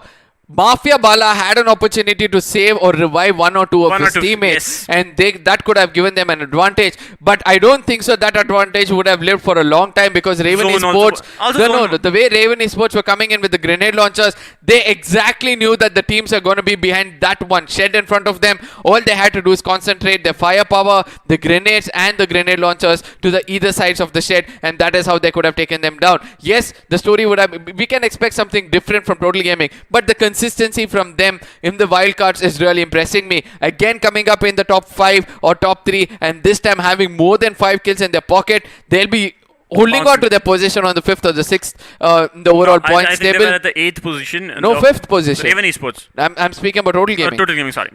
So 5th position is where they were holding. They'll be holding it for a brief period of time, but I think they could also jump up a ladder at this point of time, because TSM are looking very weak Very so far, vulnerable at this moment. and 2 matches they have not performed well. Mr. Consistency from their side, Jay White is not able to perform, and that is why TSM will have to roar back in the next 2 games, or else it's going to be bad for them. I'm pretty much sure that Chemin Esports in the past 2 matches weren't able to make it towards the top 5, so it's gonna push them back towards the 2nd or the 3rd place when it comes to the overall. But they are still a bit safe compared to the other teams in the bottom 6, bottom 8, if I'm to be precise.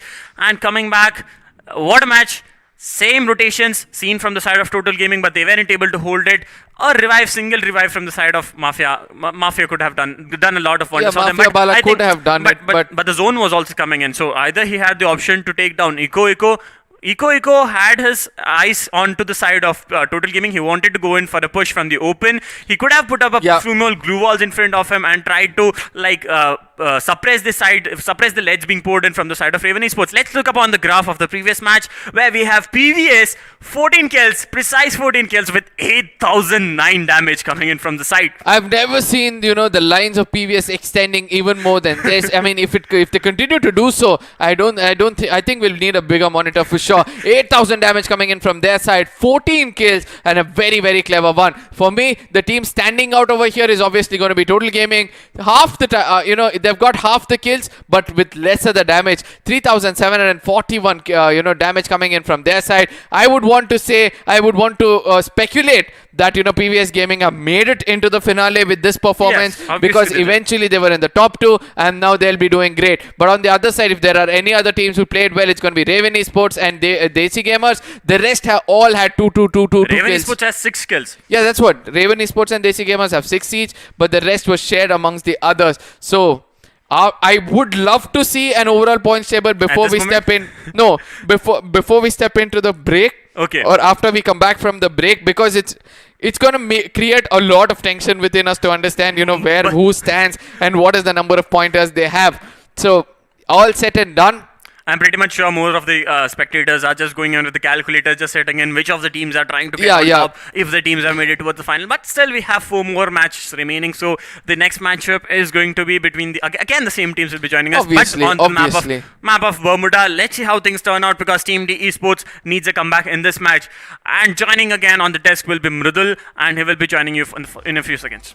Yes, and I would want to see how things will turn out for me on the desk as the rapper is walking out. He's going to be back again after 2 more matches, and this time I'm going to be happy to welcome Mr. Mrudul Kapoor, the analysis with me. It's always fun to analyze things with him. It's going to be PVS UG Mania who have to continue their consistency. Desi Gamers were also able to do that, but the way Email Army is suppressed in the wildcards is something which is actually shocking me. Thank you so much for the warm welcome, Arka. And yes, we begin with the 3rd matchup for the day, the last day of the wildcards, and we have Total Gaming, TSM FTX, Team Chaos, AFF Esports, Nemesis, and Raven Esports. Well, I think I have to talk about AFF Esports and Raven Esports, how well they have been performing in the match number 1 and the match number 2 for the day. I don't know how things will turn out for them, because, TSM FTX will be on the verge of bouncing back. Yeah. Team Chaos already suppressed so much that even though if they bounce back, it's going to be hard for them. But now they'll be concentrating on pulling down legs, whichever is possible in front of them, so that they can take people home. 15,000 with a friend of theirs. But at this, yeah, 25,000 from their side. Well, I think the main point here is pulling down the legs of the team. Yeah. But I wanted to keep it sweet so that it doesn't sound cringe. Yeah. But at the same time, coming back, there were more. There are more teams which are actually performing well, like Raven Esports. We did not expect them to actually play well in today's game. I thought that the pressure would have built up on them, but it looks like it's actually allowing them to go up. Look at what is happening over here. Me and Oro for the first time will be syncing out at Nemesis, and then PVS will be taken in by Tamil Desk, Telugu Desk, and yourself as well. On the other side, Monish is going in for Chemin Esports for the consistency. Slumber Queen is going for Desi Gamers. Every time I've seen Slumber Queen's name going in for somebody, they always get the booyah, and I don't know how she does it. And I don't know how she does it. DK Official will be trying to come in with a different perspective with AWF Esports. Let's not forget that AWF Esports are also having a same kind of momentum, and they're also doing very well when it comes to the overall wildcards with the consistency. I think AWF Esports and Desi Gamers are one of the teams that we have to look out for, because Desi Gamers, they are having a fight in the middle phases of the zone, and then they're getting wiped out of the game. So yes, they need to work out on their strategies. And meanwhile, AFF Esports, Raven Esports, I talked about them as soon as I came on the desk, and they have been performing throughout the day today. So yes, let's see how it happens for them in the Bermuda map. But the next map is going to come in a short while, and that is going to be played on Bermuda. We do know how Chemin Esports, they are one of the kings of the Bermuda and the Kalahari, because they are right now on the top of the table. Yeah, I think PVS, and Chemin Esports will have a neck-to-neck fight when it comes to the top of the table at around 5 to 6 points. Let's see how things will turn out for them. Yes, this is going to be the map of Bermuda, and this time you'll be able to see those 12 teams who will be fighting it out for the second time for the day, and for the last second time for the leagues, for the overall tournament itself. When it comes to the wildcards, it's going to be match number 15, ladies and gentlemen, on the day 3 of wildcards in the flight of Snapdragon Conquest Free Fire Pro Series, where the flight is going to go over the map of Bermuda, and it looks like it's going to take a southern flight path going in from east to west, concentrating on the southern part. But those teams trying to go to Observatory, Graveyard, Bullseye, and Shipyard have a long journey up ahead of them. But going to Sentosa like Chemin Esports will be easily making it. Well, Chemin Esports will be going to their usual drop of the Sentosa. Meanwhile, on the Cape Town, we have Raven Esports, and now Evil Army is not contesting them. I think so. There is a particular reason when Raven Esports and Evil Army have a fight. That is because of the blue zone on the Cape Town, and now it's not there. So there is no team like Evil Army on the Cape Town. Meanwhile, on the hangar, we can see TSM. They are going to have an initial fight, and they kind of have changed their drop from the clock tower going towards the Pochinok. Their location from Mars Electric and Factory and going towards Pochinok against the side of Team D Esports, and we have to see whether Team D Esports will be able to survive this. On the other side, there's another fight going on over here between Nemesis Gaming. Aaron is going to come and take down Yusef. Team Chaos wants to be chaotic. What did I say? If they know that they won't be able to make it, so they'll try to pull down any team possible with them.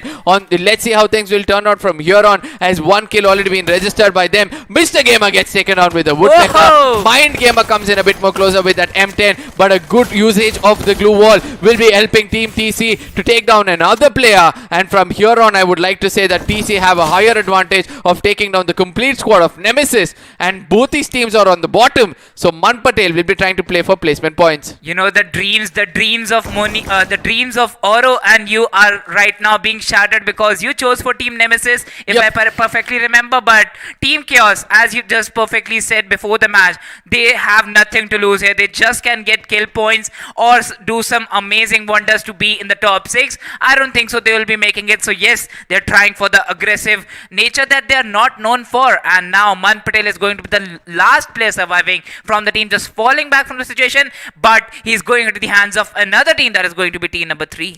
Yeah, but at the same time, I just love the way DG have fallen back and taken that fight away from TSM at this point of time, Right. because they do realize that, they have been playing consistently well from the beginning of the day itself. So they want some good loot in their name before they start to continue, before they continue the kind of grenades which they execute over here. Oh, I'm sorry for fumbling so much, because I want to see whether Ignite was there. Yeah. I couldn't see in the first three. Then I see that he's on the 4th position at this point of time.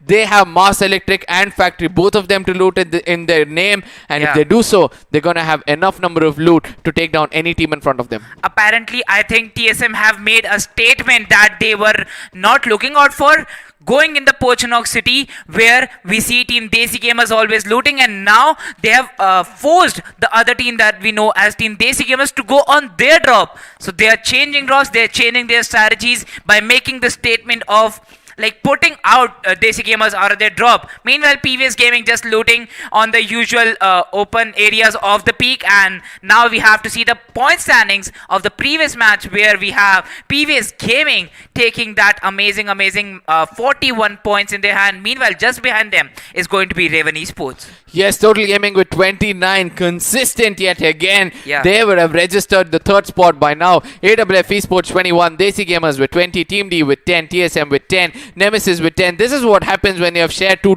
kills amongst one another. Yeah. Chemin Esports suppressed yet again on the 9th to 10th position. Evil Army, they're going for a sleep for sure. Yeah. And after that, I don't have to Oh. speak about it. But on the other side, TSM versus Team Chaos is what's happening over Team here. Chaos? Old Monk, he's trying to go in with that MP40, and he's done an amazing job so far. I think he's got taken down. I'm so sorry. Yeah. Let's see how things will turn out, as JYT and his teammate have a lot of job to do. Their Team Chaos are going to revive to their full potential. Scary gets taken down, and there's another player goes down in the hands of Vivek. That's going to be the Max 7 which comes into play. Team Chaos, oh my god, how much more chaotic can they be? And JYT is the last man standing, and he has a lot of job in hand to do. He sees that there's another player, but Vivek is going to eliminate the whole squad of TSM, and he's going to rewrite history to make sure his team is alive with 7 kills and 14 points already for the side of Team Chaos. 2 teams, if I can say, because Nemesis, Man Patel still survive, but right now Team TSM is not going to survive, because they have been eliminated at the 12th spot by the help of Vivek. Vivek, the damaging player by the Max 7, is going to deal that damage by the 1 versus 3 on TSM. But this time, Vivek has given a statement that the opponents need to wake up, or else they'll be put to sleep by him itself. 4 kills coming in from his side. Tech KK is going to be finally happy to see that Vivek is playing so good. In the previous game, it was Eco with the grenades. I don't know how this cool young boy is able to execute that. 7 kills with just most of it coming in from the grenades. 3,597 damage, 5 assists, and 2 headshots. Indeed, I was sure about this statement, because 7 kills and a total damage of 3,597. But I'm amazed by the headshots. Even I think the 2 headshots might be the mistake, because right now Eco is the grenadier. Hands down the power of the grenades and the assist he's providing. Loverboy is the secret killer. You saw the player in the pro squad of the day yesterday, and I think he's being the best supporter you can have as a sniper, because he doesn't love the MA2B, he loves the Car 98. And look at that 3-way Mexican standoff created between Total Gaming, PVS Gaming, and AFF Esports. And there we go, Nobita making an opening with the help of ACAT, and just straightforward rushing in on AFF Esports, because PVS Gaming, they know they have to take initial fights, they have to have early confrontation so that they can get the kills they're always known for. Yes, at the same time, if Total Gaming comes into this and tries to create that love story again between PVFs and themselves, then story can be different. But Yeah. look at the grenade which came in over there. Yogi saw that head running around in that fence, and eventually he's going to be confirming him. Ryle is not going to come out to shoot against Yogi, who's down to 25 HP at this point of time. The kind of backup which PVS gives to their teammates is really impressive at this point of time. Eco with another grenade. He's like, Yogi, you took one, look at me, take another. He tosses it. The projectile was so perfect, and Ryle gets taken down. So PVS Gaming playing it really well. Another grenade being cooked out at this point of time, but nobody's home. So that's a 1 grenade which is wasted. 2 players got eliminated from the side of AFF Esports. Well, the other 2 players, they've managed to fall back from the situation, but PVS Gaming is breaking apart each and every team they're fighting against. Ooh, now let's they see. if- already know that there's a team around them, and that is kind of I don't know how they're able to predict that, but that's a good one coming in from the side of previous gaming. They know that total gaming is pretty much close to them. Now it's important for them to actually continue their assault. They've got 2 kills already within the 7th minute of the game. In the previous game, they were able to execute 8,000 damage, if I'm correct. But this time, let's see how things will turn out. For total gaming, again playing in for placement points, a good position being held out by them. Yeah. Mafia Bala on the other side have to make sure that they have their eyes set in all 4 corners of the map, because they don't know when they're going to be coming in. FC Man Patel is going to confirm Java Boy. After losing Java Boy, I don't know how UG Mania is going to survive the wrath They have of... golden. Yeah, they still have golden, Yeah. but still Java Boy is that one key player which who needs to stay alive when needed. But at the same time, we can see that FC Man Patel is right now healing himself. The last man for the side of Nemesis Gaming. A grenade being cooked. It's going to be put through that window, and that's going to be goodbye coming in from the side of Kunal Jr. Well, I think right now Nemesis Man Patel, he got 1 kill on UG Mania. They have lost Java Boy and he had nothing to lose. Mind you, all the 3 players of the team had already been lost by the side of Team Nemesis, and their story was kind of over. But still he tried to stay outside the zone and go for a late rotation. Got 1 kill, well that's enough for him, as now Team Chaos is making a move, and I don't think so they're making a move till now, because they've already got 2 squads and they still can make a rotation from the southern side. The peak is empty and it is empty for big rotations. If we also know that Desi gamers, they are going for a late rotation. Chemin Esports, they're already near Team Draven Esports, but where is Evil Army? Evil Army, look at... I think Evil Army got eliminated. No, they are here near FF Esports.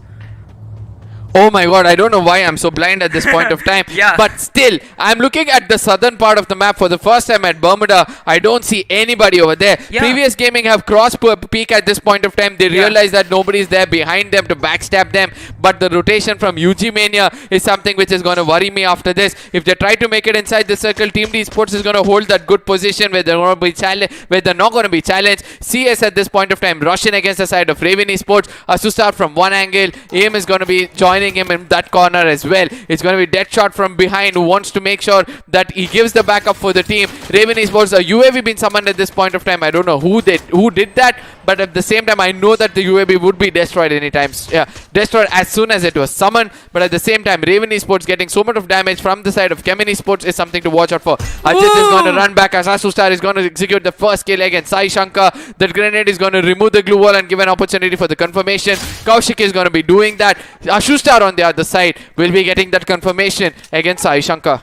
Chemin Esports already having 1 kill against Team Raven Esports. Now they're managing to do that. They're forcing Raven Esports out from the top edge ridges towards the downward side, and they can spot them easily as Ashutar goes for that AUG spray on Ajit. But Ajit's for in the open with the left hand side. Aim God with the M87 reloaded once again. 2 bullets in the hand, makes a good shield, and there we go. Gets a knock on Ajit, confirms the kill on him, and now 2 kills in the hands of Chemin Esports. Meanwhile, the other 2 players are holding on the mill side, but at this moment, Total Gaming will be cursing their rotation because they have moved out towards Plantation, and the zone is once again going in the hands of Riverside.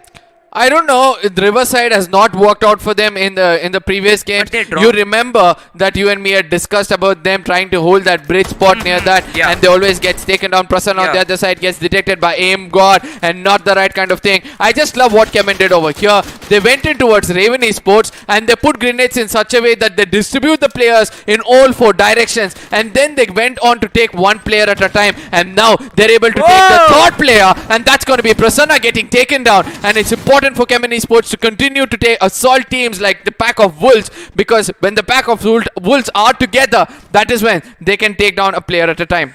One by one, they're getting players down from Team Raven Esports. Meanwhile, now it's UG Mania in the eyes of, Team Chaos.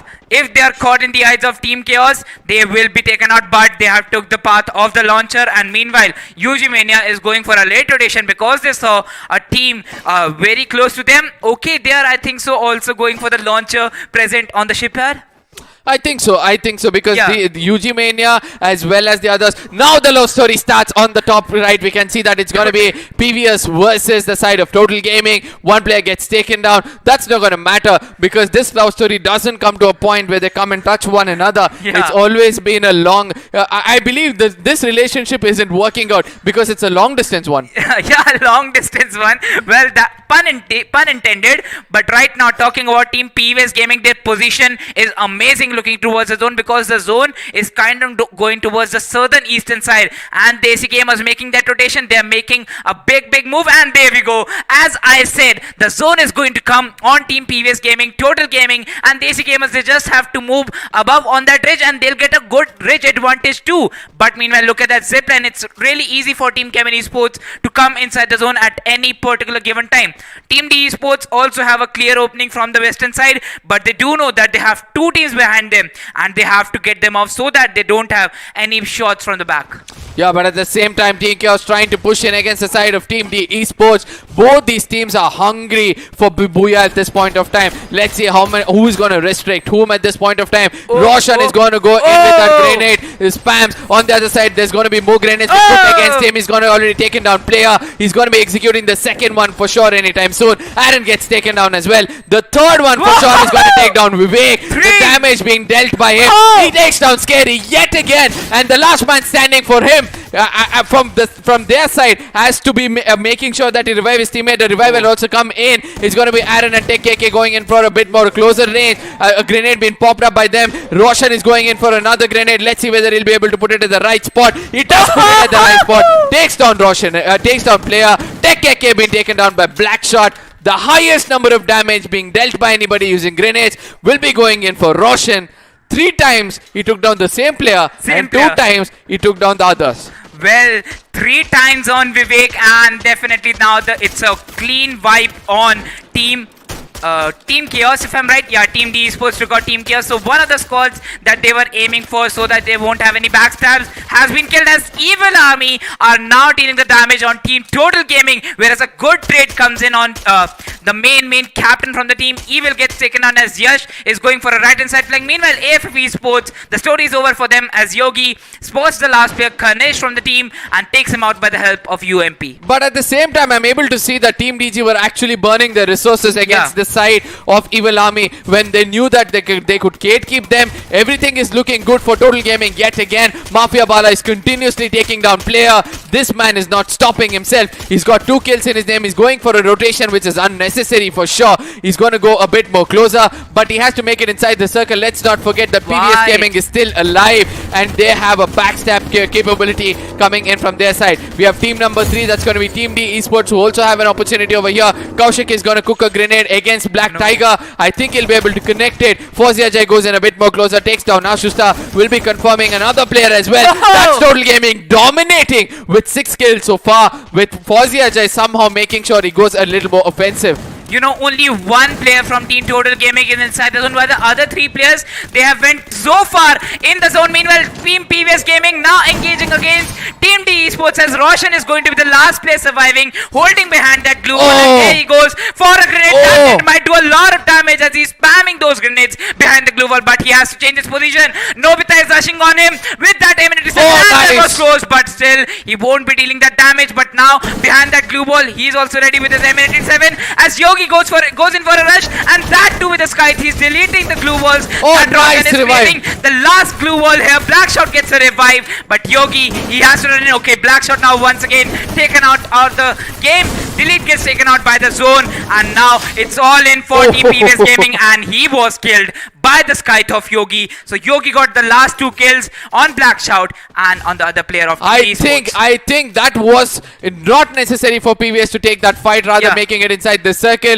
This could restrict PVS full capability of getting the Booyah in the name, as the zone has taken a shift and it's going to be blessed towards the side of Total Gaming as they can make it inside the circle. I think it's Team DG somewhere at one corner who has an opportunity of staying inside the circle, but PVS Loverboy is going to start assaulting against them because he knows that the zone is over there. That is where they have to move anytime soon. PVS Gaming have to watch out for team number 3 next to them, and I believe that is going to be Team D Esports, if I'm not wrong, who will come in and make sure they make them pay. Total Gaming all they have to do is hold on to their nerve, not get into any kind of fights at this point of time. Kunal Jr. trying to go into the jaws of Total Gaming for sure. He tries to attack some shots, and now they're going to try to run away. PVS Gaming very vulnerable as Golden is trying to come in a bit more closer with that AWM. He's getting shot by the teammate of PVS. I think that is going to be Yogi, who's actually giving him some damage. Now Yogi is also vulnerable. The whole team of PVS is actually vulnerable. Yogi gets taken down by Kunal. This is what I was speaking about.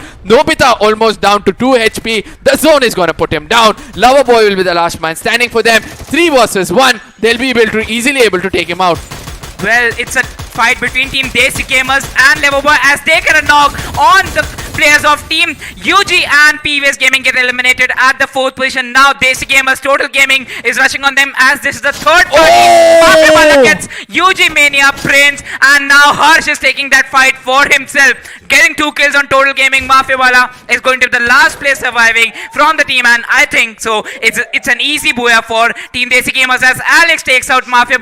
Now it's in the hands of Kunal Jr. to perform a 1 vs 4, but he's getting that kill to the zone. No! Insane manages to land the last shot of M887 on him, and the thing he was trying to do was going to get the zone, the kill, but Desi Gamers, they managed to hit that shot, and now it's the booyah for them. Eventually, a very good booyah coming in for the side of Desi Gamers. Yeah. I request the productions to give us the overall points table because I'm pretty much excited to see what's happening from here on. It was a very, very good gameplay coming in from their side. What different strategies are we able to see? I said it's time to strategize and counter-strategize yesterday, but I think it's happening today.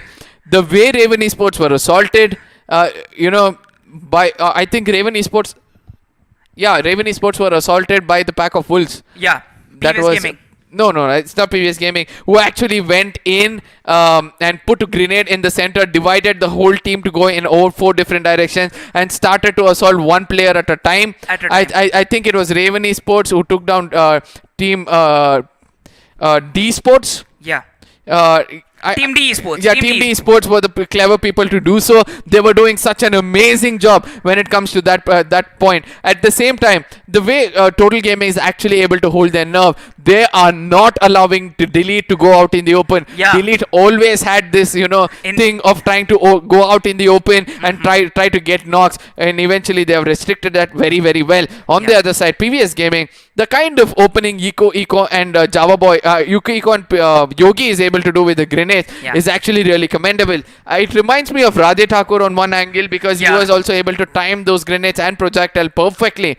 But on the other side, Evil Army have lost its golden hand, and that is going to be Evil Beam, who is not able to execute any kinds of kills. So obviously, because of that one player not performing, the whole team of Evil Army is starting to look pretty dull and bad. And I just hope that they don't feel bad at the end of the day. They've had a very, very good and amazing run, and it's been an amazing job for them so far. The names have already been registered for us clearly. Well, I think I have one more name in my mind, that is going to be Team Chaos. Starting off from the start, they had an amazing run against Team. If I remember, in the initial fights, they had 2 teams against them, and they got both the 2 teams. So, well, that was also a good one. Yeah, good one coming in from Chaos because they did not have anything to lose, as you said. But at the same time, my eyes are set on the prize right now. In front of us is going to be the Poco X3 Pro. We have been trying to take this phone home. It's not happening. I'm waiting for the Fernandez to end so that I can flick one. And I just hope that it's going to be sharing and caring amongst us, and it's not going to be like stealing as well. But a very, very good phone with 120 Hz display, 5000 mAh battery. You have an amazing Snapdragon inside 860 processor. 888 or 860. 860 processor inside it. It's going to turn your mobile into a gaming beast eventually. It's going to be like a PC experience on your phone, obviously, and you'll love to play the game. But at the same time, when you listen to specs like this, you have an amazing camera, you have a good processor, you have liquid cooling, you have 120 Hz screen. The last time when I heard all these things, I was like, I don't have budget for this buy, please leave me alone. But this time I can proudly say all of this is going to fall under one budget of 18,999 online. Do not forget to go in if you want more information about all these things. It's right there behind my screens. It's with any information you need, everything will be on the screens. And I would like to read it out for you. Pro cooling As we said, that IC liquid Pro cooling. Yeah, IC Pro cooling coming in as the liquid cooling for them. For now, we'll be looking at the graph of the day. An average of 3,000 damage coming in from the side of Chemin, PVS, Team Chaos, Team D Esports, and Total Gaming with UG Mania, and they'll be sharing the kills of 4, 4, 7, 7, 5, 8, 4. And it's respectively, to be specific. Yeah. But at the same time, the team which is impressing me on and on and on with least number of damage but the maximum number of kills will be none other than the Kings themselves. Total Gaming, 8 kills, 2,694 damage. You know, I think today Team Total Gaming is just looking like Team TSM FTX. TSM FTX, they're not able to maintain their game just like yesterday they did. And now Total Gaming, they're getting kills too. They have the highest number of kills, but still they have a low damage. Well, they are managing to get the positions, and the Boya went into the hands of Team Desi Gamers, but still it was an amazing game for them. I want to see the overall points table as well, because I don't know, man. I'm obsessed with numbers, you know, and that obsession is not going to stop me until I see it. I know there's a lot of viewers who are also doing it, but if you guys are obsessed with numbers, you know exactly how to calculate. All you have to do is put those numbers on the chat. I'll make sure that on the break I see who's put the right numbers. I'm going to come out over here and predict it out. But at the same time, share it amongst your friends so that they can also come in. Now we're going to be stepping into the next segment of the day. That's going to be People's Choice Superstar of the day. People's Choice nominee Superstar of the day. That means 3 players who have performed exceptionally well in the first 3 games will be on our screens. All you have to do is vote out for your favorite player. It's going to be Golden, Bala, and Eco. Let's not forget Mafia Bala doing that amazing job, you know, with the snipers. Yeah, that's Mafia Bala, my friend. Yeah, that's Mafia Bala for you. And Golden and Eco. So this man is coming out, even though he looks innocent, he's coming out with that swag, you know. Yeah, that swag with him. That swag with him always. Around 2 to 3 times he's always there. You know, Golden was also did a great performance throughout the day. So, 3 valuable names. I believe that, you know, it's going to be Mafia Bala because of the kind of fan following TG carries. Oh my goodness. Yesterday we saw that they were able to 79%. 80% was already taken by them. And I believe that it's worth it because it's been really long since I've seen Mafia Bala perform like this, getting some valuable kills. Total Gaming. And opening. Opening for the team. It's just that the assaulter has to do the job. And that is when the team will be able to perform as well. So roles being held and kept. Do not forget to go vote out for your favorite nominees, which is on the chat. We'll be coming back after the break, and then we'll make sure that, you know, we announce the winner of that. Well, now we are going for a short break, and that's going to be a big one because you have to vote for the players and make sure you vote for them. See you after break in a short while. Staying connected is now more important than ever, and 5G strengthens those connections. Qualcomm's 5G leadership is supporting virtual ways of learning, even in remote areas. You'll see our 5G leadership powering always connected mobile PCs, and wherever multiplayer gaming is connecting more friends in real time. At Qualcomm, we remain focused on transforming industries, creating jobs, and supporting the economy. The invention age is here. At Qualcomm, we invented the breakthroughs that made 5G possible. That means you'll see our 5G leadership transforming industries like agriculture. The invention age is here, and it's about to change everything. You deserve a mobile PC that's as connected as your smartphone, with battery life that can last for days. That's why your device deserves the Qualcomm Snapdragon platform. Are you ready? 1, 2, 3, strut!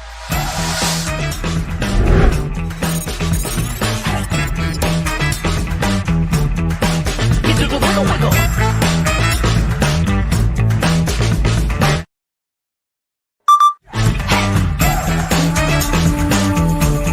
You shake it like you really wanna. You shake it like you really wanna. Shake it like you really gotta. Set, strut, hey, jump to the side, do a little wiggle, then glide to the right, shake just a little like, hey, hey, are you ready? Count 1, 2, 3, strut! Hey.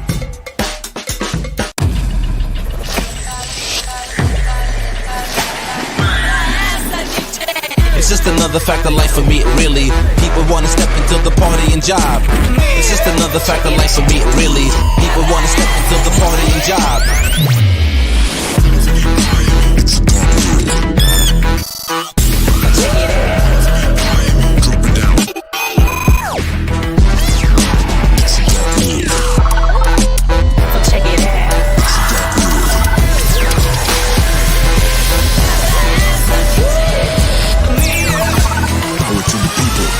Wanna step into the party and job.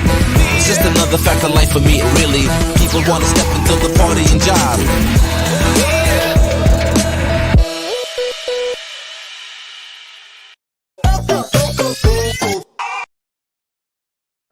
You deserve the freedom to immerse yourself in other worlds and explore new realities. That's why your device deserves the Qualcomm Snapdragon platform.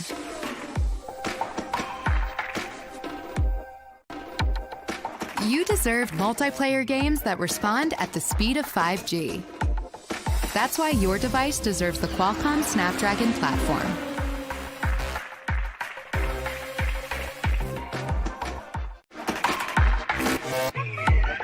You deserve a camera that delivers professional image quality in any lighting condition. That's why your device deserves the Qualcomm Snapdragon platform. What's inside your mobile device matters. 早安 Daniel 你的建议书做得真好 I'm so glad to hear it. It's why the Qualcomm Snapdragon platform matters. Because you deserve the freedom to immerse yourself in virtual worlds and explore new realities. You deserve an intelligent camera that delivers professional image quality in any lighting condition. And a mobile PC that's as connected as your smartphone with battery life that can last for days. You deserve multiplayer games that respond at the speed of 5G. 谢谢 Daniel I'll talk to you tomorrow. And you deserve the ability to stream crisp, high-resolution videos in more places anytime with 5G. You deserve all the best 5G experiences. That's why your devices deserve the Qualcomm Snapdragon platform.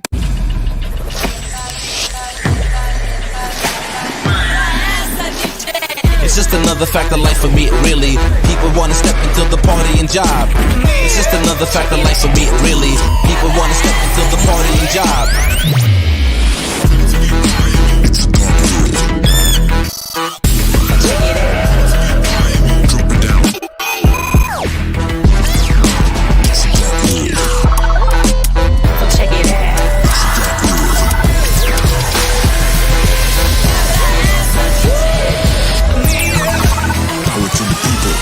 Wanna step into the party and job. It's just another fact of life for me, really. People wanna step into the party and job.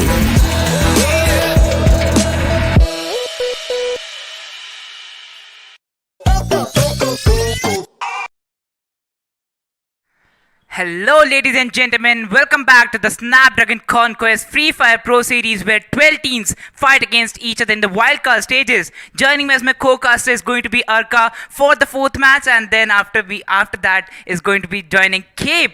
And we begin with the 4th map for the day. Yeah, and this is going to be the last day of wildcards. Yeah. We are left out with another 3 games. And these 3 games are going to predict who is going to stay and who's going to go home. 6 teams are going to make it into the finale. The rest is going to say goodbye to us. But it's fine, you know, you fought really hard so far. It's like every time a tree has to shed its leaves and look pale until it, you know, sprouts again with new ones, new fruits and new flowers. So we all know that you're going to be that one tree who's going to let go of all your old leaves. Hoping to do so, we'll be stepping to see the next map is going to be the map of Kalahari. And this time I want to see who's going to perform really well. I really like the placement of TG throughout this, you know, wildcard stages, you know, where they're able to place perfectly in the corners of the zone. Even though the final zone is going to shift away from the last second zone is going to shift away from them, the final zone will somehow come close to them.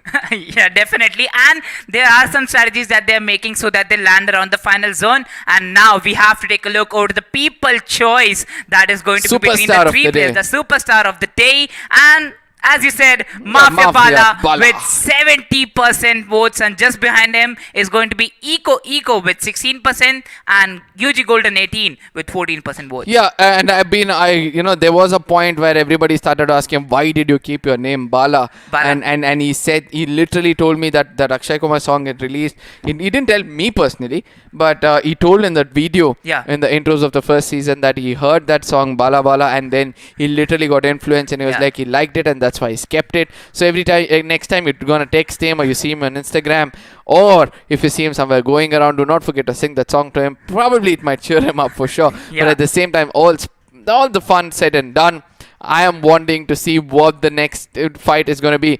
UG Mania performed well, Desi Gamers performed well, and then we have one game taken by AFF Esports. Yeah. So all different names taking booyahs, but still consistency being held by the side of Total Gaming. Yeah. Chemin Esports, the way they're suppressed in the final day compared to the first 2 days is really shocking for me. At the same time, the way Evil Army is also suppressed throughout the wildcards is also very much shocking for me.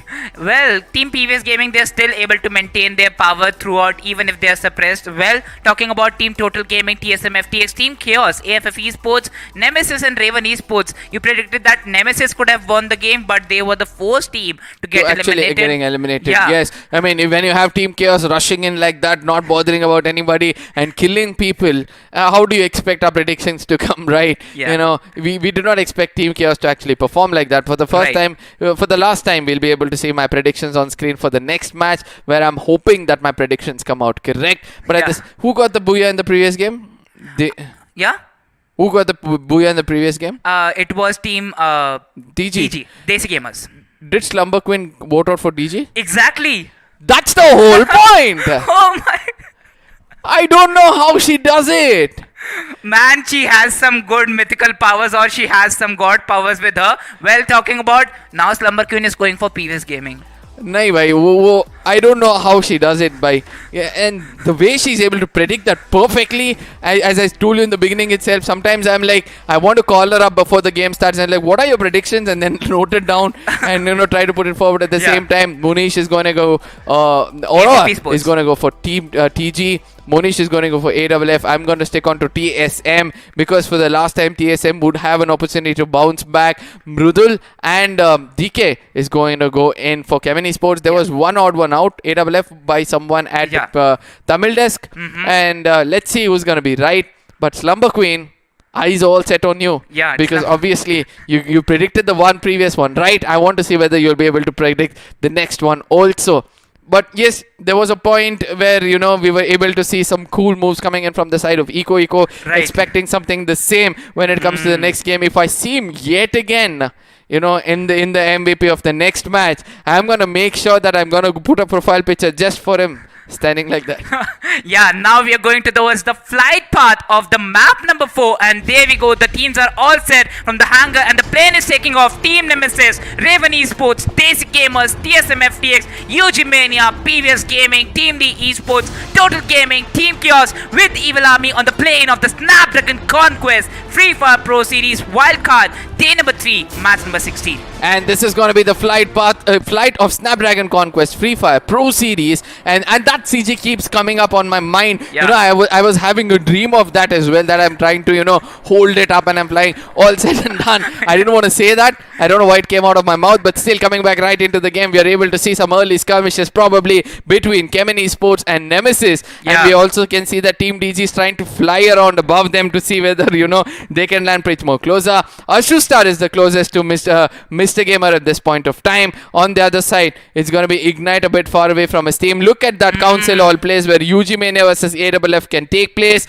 On the other side, TSM are going to be really happy as they fly in. Refined being challenged between Team Chaos as well as Evil Army at this point of time. It's going to be it's going to be punches running around. Scary takes down 4 in 1 beam and is going to be confirming him. Aaron with that plasma gun will be taking down Yash.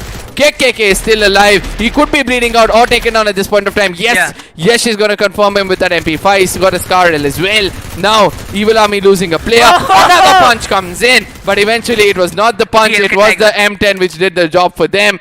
And last man standing, Aaron, has a lot of job to do for the side of Team Chaos. Aryan is going to be the last player surviving from the side of Team Chaos, whereas all the 3 players are still surviving. From Evil Army, Beam already confirmed, the star player confirmed, and BLK Tiger with the triple kill in this fight. The MVP for this fight is going to take out Team Chaos out of the game at the 12th position. Yes, the roar of the Tiger was heard by the side of Team Chaos for sure. But for now, let's see how things will turn out at UG Mania versus AFF Esports. As an exchange comes in, Kunal is going to take a knock against Ganesh. He's going to be confirming him as well. UG Mania looks stronger. Princing is already gone down with a lot of HP. Golden also halfway, but Java Boy with that with the Kingfisher takes down Mafia at this point of time. Pawan is also gets taken down. Java Boy with the Kingfisher, and that is how you scoop down when the fishes are flying around.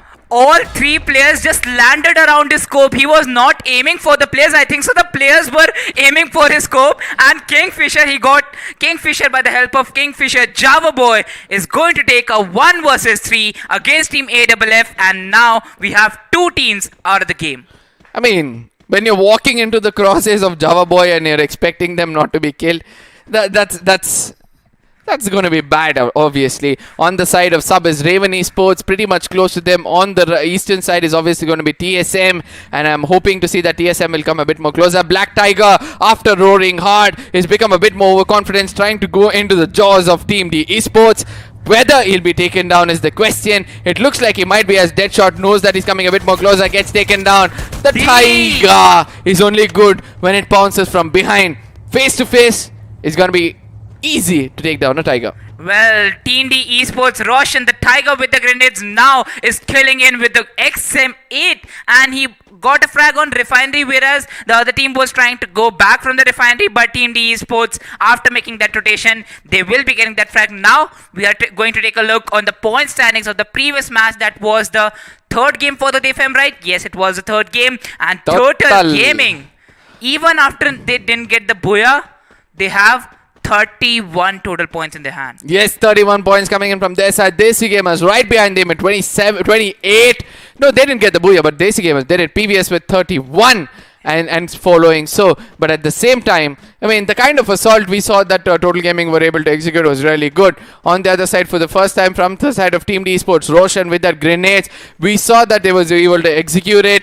A gap behind, turn behind, is going to give him a very good shot on that. 4 kills, 2,558 damage, 1 headshot, and the X3 Pro of the Poco 4.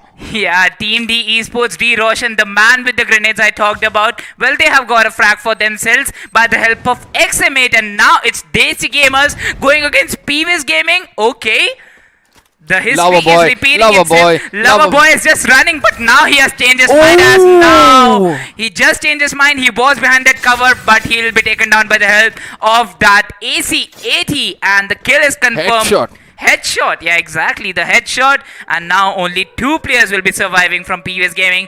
Those are going to be PVS Nobita and Yogi. PVS, I think they became overconfident. They're like, nah, let's not go 4 players. Let's go 3 players this time. 1 person take a break. And then eventually they've already started to pay the price. Yogi and Nobita are the 2 people standing. Eco is not there in this game. Now, how to click a photo, my friend? I don't know how things will turn from here on.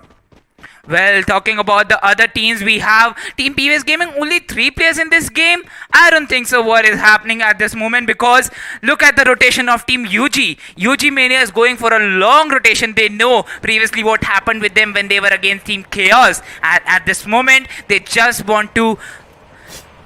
Yeah, Eco got disconnected from the side of Team PVS Gaming. And talking about Team Nemesis, taking a look over to Bayfront, once again the foundation is empty. We saw Team Desi Gamers dropping off near the foundation, but they have made an early rotation towards the maze. But at Refinery, there's a small group forming up. We have TSM coming in from one side. We have Total Gaming coming from the other side. And we have one more team already on the top. Team Probably Esports. that's good, Team D Esports. Now on the we can see that, you know, TSM getting a bit more closer to Team D. Oh, I'm so sorry, it was not Refinery. It's at Command Post, where all the such things are happening. We can see PVS again coming in style. They might get taken out in style as well, as the shots have already been connected against him. The car is on fire, but they'll be... Oh my goodness. One more shot. I mean, one more shot was more than enough for them to, you know, actually get lit. Yeah. Also talking about TSM and D Esports making this rotation from Refinery, you know where the zone is going to land, right, Arka? Yeah. I know that the zone is going to land there, but at the same time, this UAV is going to give a lot of problem for them as well. You know, for now, I mean, look at what things are happening on our screens. I did not expect Team D Esports to have a divided gameplay where they have one player. It's dead shot all the way in the sniper tower. And you were saying about where the zone could happen. Command post, because right now they are not going towards the southern side of refinery. They have chosen the drop of command post and they are engaging in the fights pretty early on that drop. It's just been 7 minutes, and I think so the teams, they know how to go about for the zone, because Chemin Esports, they will be holding the same ridge. They are on their horizons. They are just holding on their positions. Meanwhile, Old Mount taking a lot of damage from the side of Total Gaming and even Team D Esports. So now TSM FTX is in a sandwich situation, as once again we see on the Kalahari map between the same three teams a Mexican standoff. Yes, Total Gaming trying to push towards command post. I don't know why everybody thinks that the zone might happen at command post at this point of time. But in case, imagine it takes it's a northwestern, not really the eastern shift, or probably going towards Santa Catarina, and that is when everybody will start running back to the same position. Especially Total Gaming after they took a longer rotation from that spot itself. 3 players of Total Gaming in my eyesight. One are pretty much far away. So I don't know again why they're trying to play around. Probably Total Gaming understood that, you know, they are in the top 6. We don't need to worry right now. Let's try to get some kill points this time only in this game, and that is why they're playing like that. PVS on the other side will be playing for placement point. For the first time in the wildcards, we'll be able to see that PVS will be playing for placement points rather than kill points. Not for the initial fights, if I can say. And take a look at the zone. Well, it's still on the refinery and it's still on the command post, but still right now, having a look on PVS Gaming, they have got out of the zone. They are not holding the position where TSM was. Even Raven Esports are outside the zone. Desi Gamers are just waiting outside the zone. Okay, they do know that they have Raven Esports against them, but they can go for a left hand side rotation and easily enter from the southern western side. Probably I would want to say that, as well as Nemesis Gamer trying to run away from the zone. I don't know what they're thinking. They can come down to Bayfront and hold that compound and actually take the Booyah a bit more slower. Raven Esports are getting a backstab. You know, as we had already spoken about, TG coming in from behind them. They want to come in and backstab them at the side of Sub. But Sai Shankar on the top can have a view against them with that Woodpecker. Easy kills can be taken from him, but his view is blocked by the head of Sub at this point of time. And in case he doesn't detect this team coming in, then that could be the beginning of the end for the side of Team RE.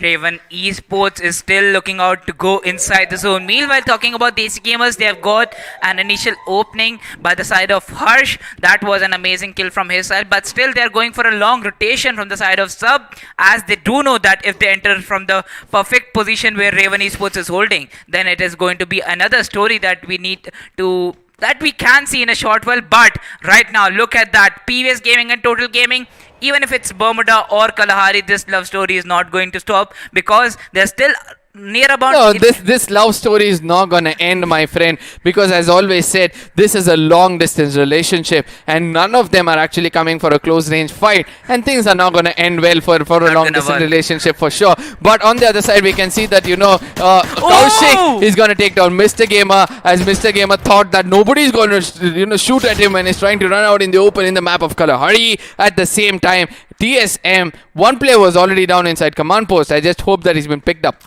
Chemin Esports, they just love to hold this position because it is their position where they always need to be near about the refinery. But after this, if the zone goes towards command post or even towards Santa Catarina, then they are in danger. Then they are in danger from 4 different squads, because we already have 3 squads holding the drop of command post. Meanwhile, Ashustar and Aim God looking towards the city. One player from the team Total Gaming is on a big rotation, and meanwhile the zone warning also comes out. The UAV was summoned. Might be some players revealed from Chemin Esports, some player revealed from Nemesis. But yeah, as we take a look on Team D Esports, they have got 2 frags in the open, and now the landmines and the summoning of the drops. Oh, JYT. I saw that JYT was actually taken down, and he's confirmed as well at command post, and that could be a bad note for the side of TSM. Now look at the zone. It's gone to the northern side of command post at this point of time. Yes, the northern side and Refinery is where you would love to be. The rotation from UG Mania coming in against the side of Nemesis is something which is also good to see. It's like everybody wants to come from behind everybody. I don't know, nobody wants to make it early inside the circle and go in for for gatekeeping. Apart from Total Gaming, again they have a very good spot to hold on for. Raven Esports going for the higher grounds or towards the southern side of Refinery. They can actually get into Refinery and then try to make it inside the circle, which they'll be able to do so. Nemesis has started an assault against Chemin Esports as Asusta will be confirmed.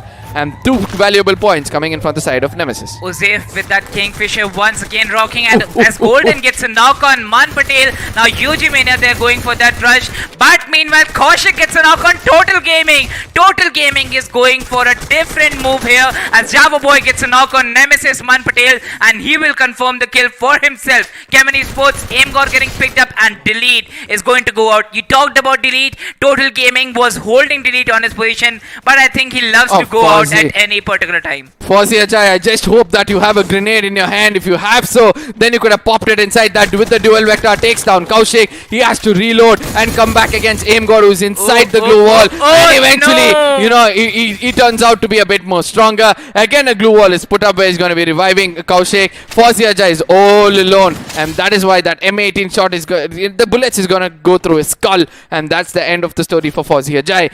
This is the kind of TG I don't want to see. Well, I think they still have 2 players remaining. They might be getting that Boya because only one single player can also get the Boya for the team. That has happened on the Kalahari. But meanwhile, one single grenade from Mafia, and there we go. The story. He knew. Yeah. He knew that, this love story is getting closer. Let me end it. And with a grenade, he was able to put an end for PVS over there. But at the same time, 2 players inside the sniper tower. You can expect some team to actually come in closer with the glue wall and then pop a grenade inside them. I just hope the chrono ability is there to guard them. Mafia, I can't see Mafia with any kind of chrono ability, but they have a lot of glue walls in their name. On the other side, we can see that Evil Yash has an eye on Ajit who has I think against Sai Shankar, where Ajit has a woodpecker and he can actually put it into good use.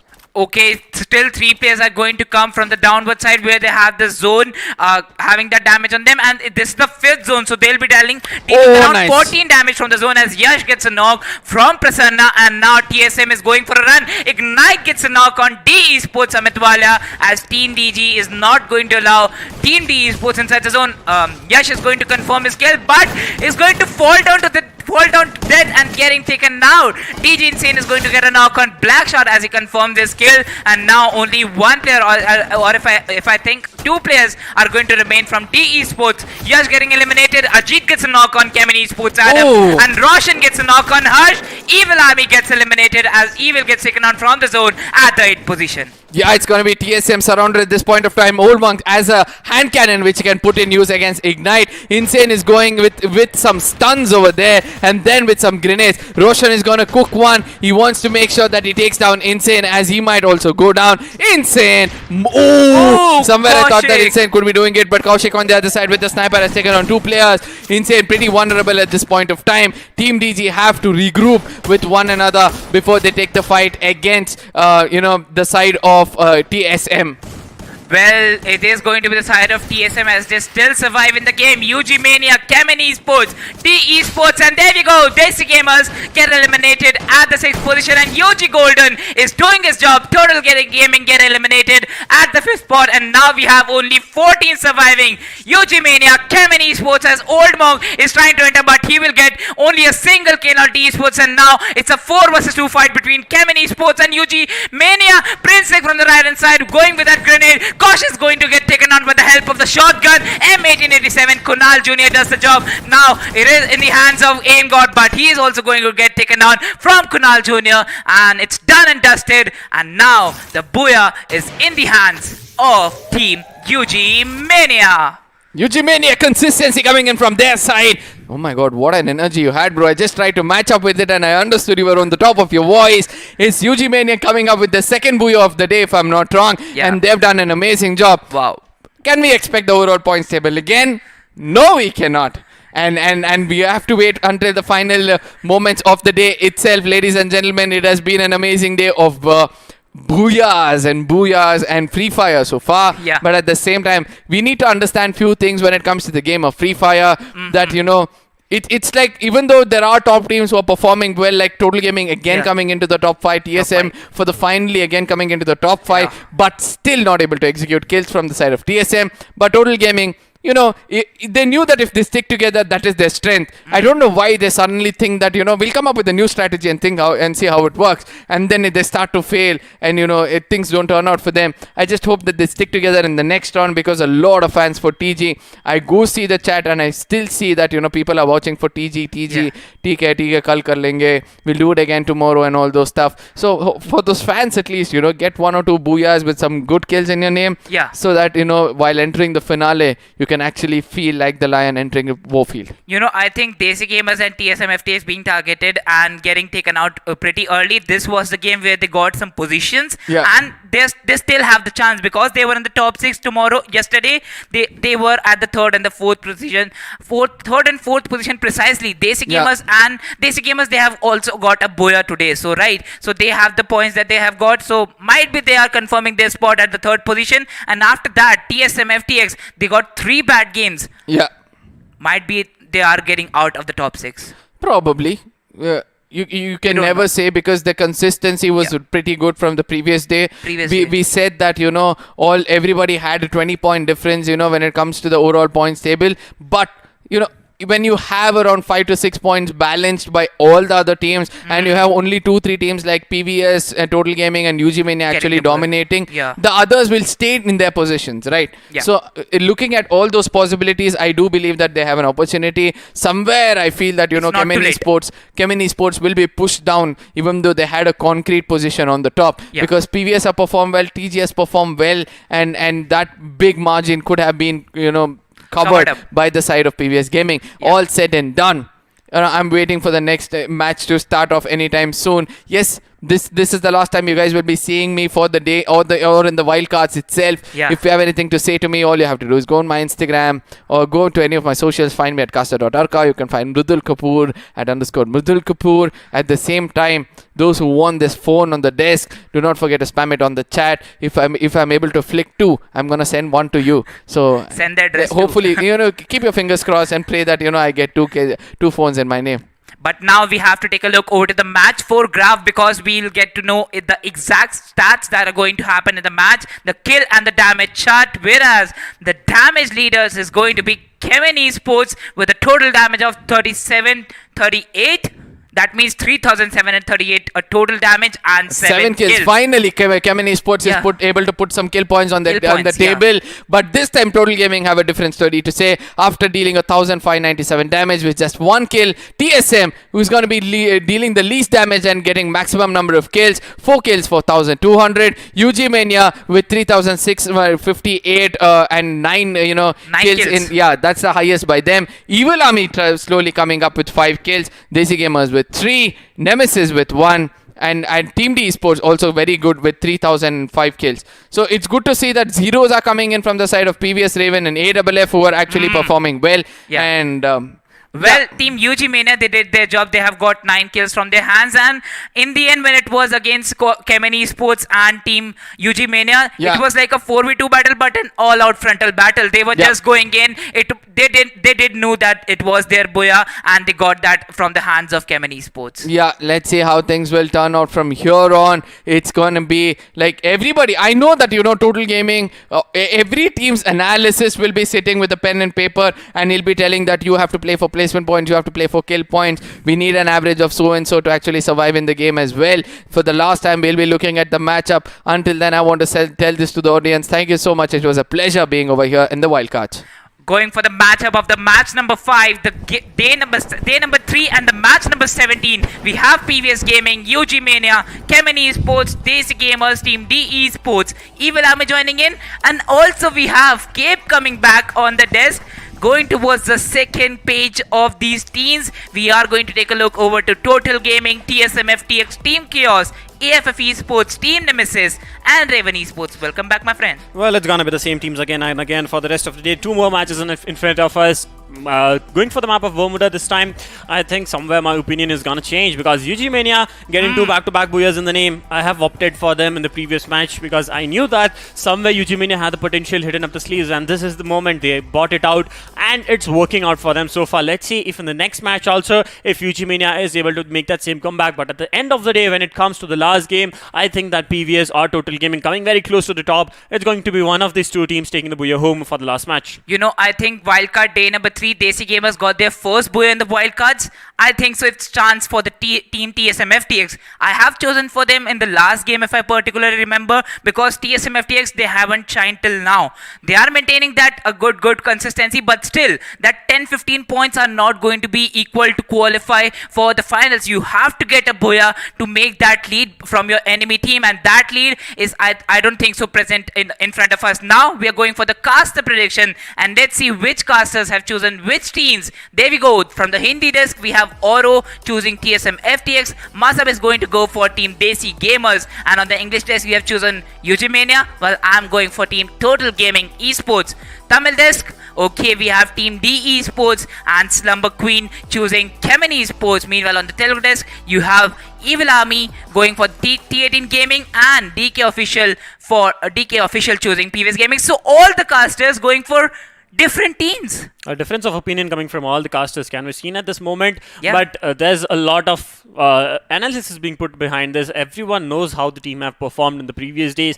UG Mania, this predictions were done before the day started, so everyone knows based on day 1 and day 2 how these predictions were, how the gameplay were. TSM FTX do have an upper hand when it comes to this match. Let's see if they are able to do it in Bermuda, because coming back, they have a split gameplay when it comes to the start. They go to Mars Electric, they go to Factory, two players dividing themselves, and then it's UG Mania or either Chemin Esports who comes in from Sentosa and is able to dissect them. But when we know it, we'll know it for sure as the match is going to start in the next few seconds, and it's time to look upon to the flight path of the match number 17 of the wild cards, and there's the teams again joining us. These are the teams which will be taking off towards the map of Bermuda, and the flight path will be somewhere centered, if I'm correct, and let's hope that the zone forms somewhere at Bhima Shakti Strip or Northern Zone shift in this match.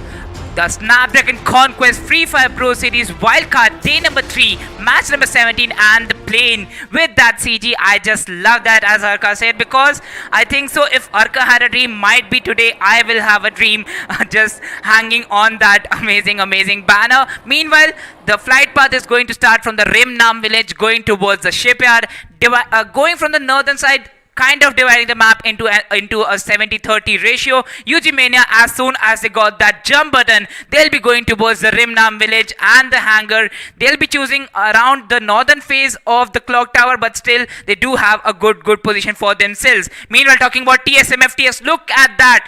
3 teams on factory right now. Pochinok is for Desi Gamers, but they are going to contest TSM FTX, so they are here for the revenge. Because they know that TSM FTX 2 players have gone in for the split gameplay, and Desi Gamers is trying to take the full advantage of the situation. Meanwhile, Mr. Jai with an SKS and an AK in his hand can go in for the push from the backside and try to take down multiple players from the side of Desi Gamers. Old Monk already has a gun in his hand, and he can also dissect to the side of Desi Gamers. Ignite getting spotted at the moment. Old Monk trying to land some lead onto him, but not being able to get a knock. Mr. J comes in from the back, and yes, this is what I've been talking about. He can come in from the back and take down a player. Old Monk getting traded off at the same moment by Ignite. Ignite is gonna go in for the push and get the kill onto the side of Old Monk. As now 3 players still standing from the side of Desi Gamers and 3 players from the side of TSM FTX. Mr. J is wanting to fall back at this moment and regroup with this team, but will Team Desi Gamers allow the same as Ignite, Insane and Harsh? All the 3 players are still alive and holding in their location. Amitron comes in from the back. The backup is almost here. All Mr. Jai needs to do is just wait at the perfect moment and just wait it out there.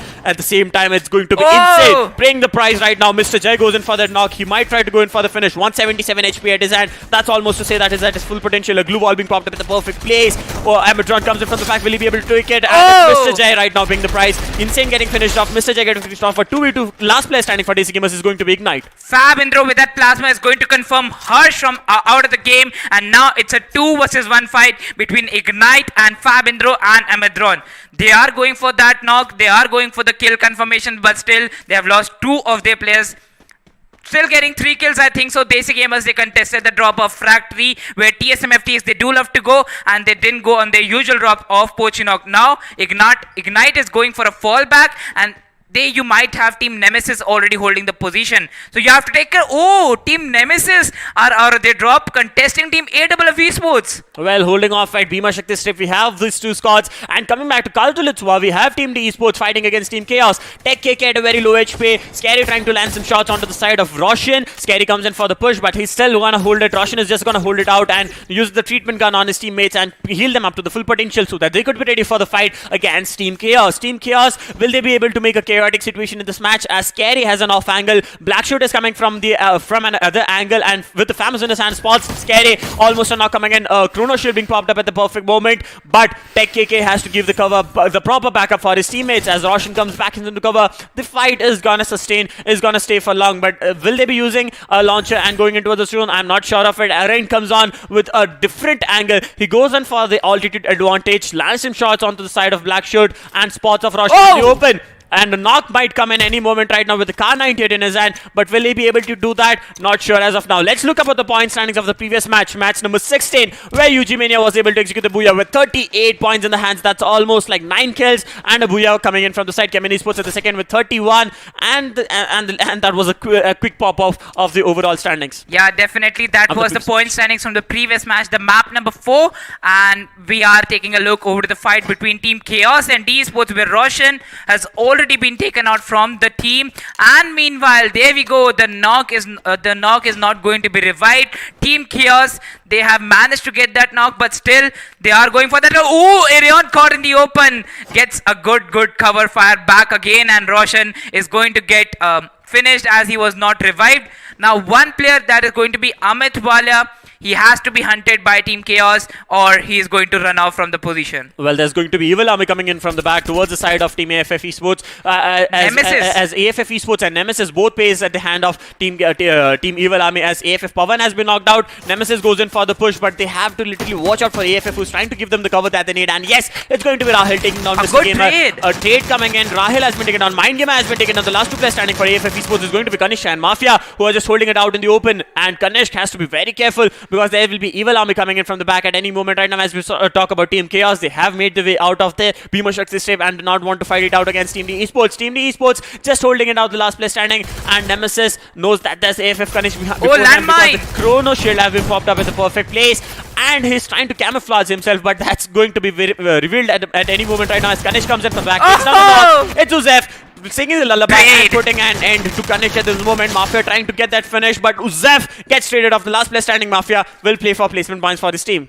1 versus 2, indeed. Kanishk cannot be revived, but Mafia is still holding his position as Man Patel confirms his kill. So 3 kills for Team Nemesis, 2 kills for Team AFF Esports, and now they're going for a fallback situation. But Amit Walia is in that sniper tower now. There's a question from my side that if Amit Walia gets up from his sniper tower or not, because Mafia is a free kill. He is the last player surviving. Amit Walia might not know that if he has witnessed the kill feed, if he has done the homework on the teams. He knows that Mafia was the last survivor, but no.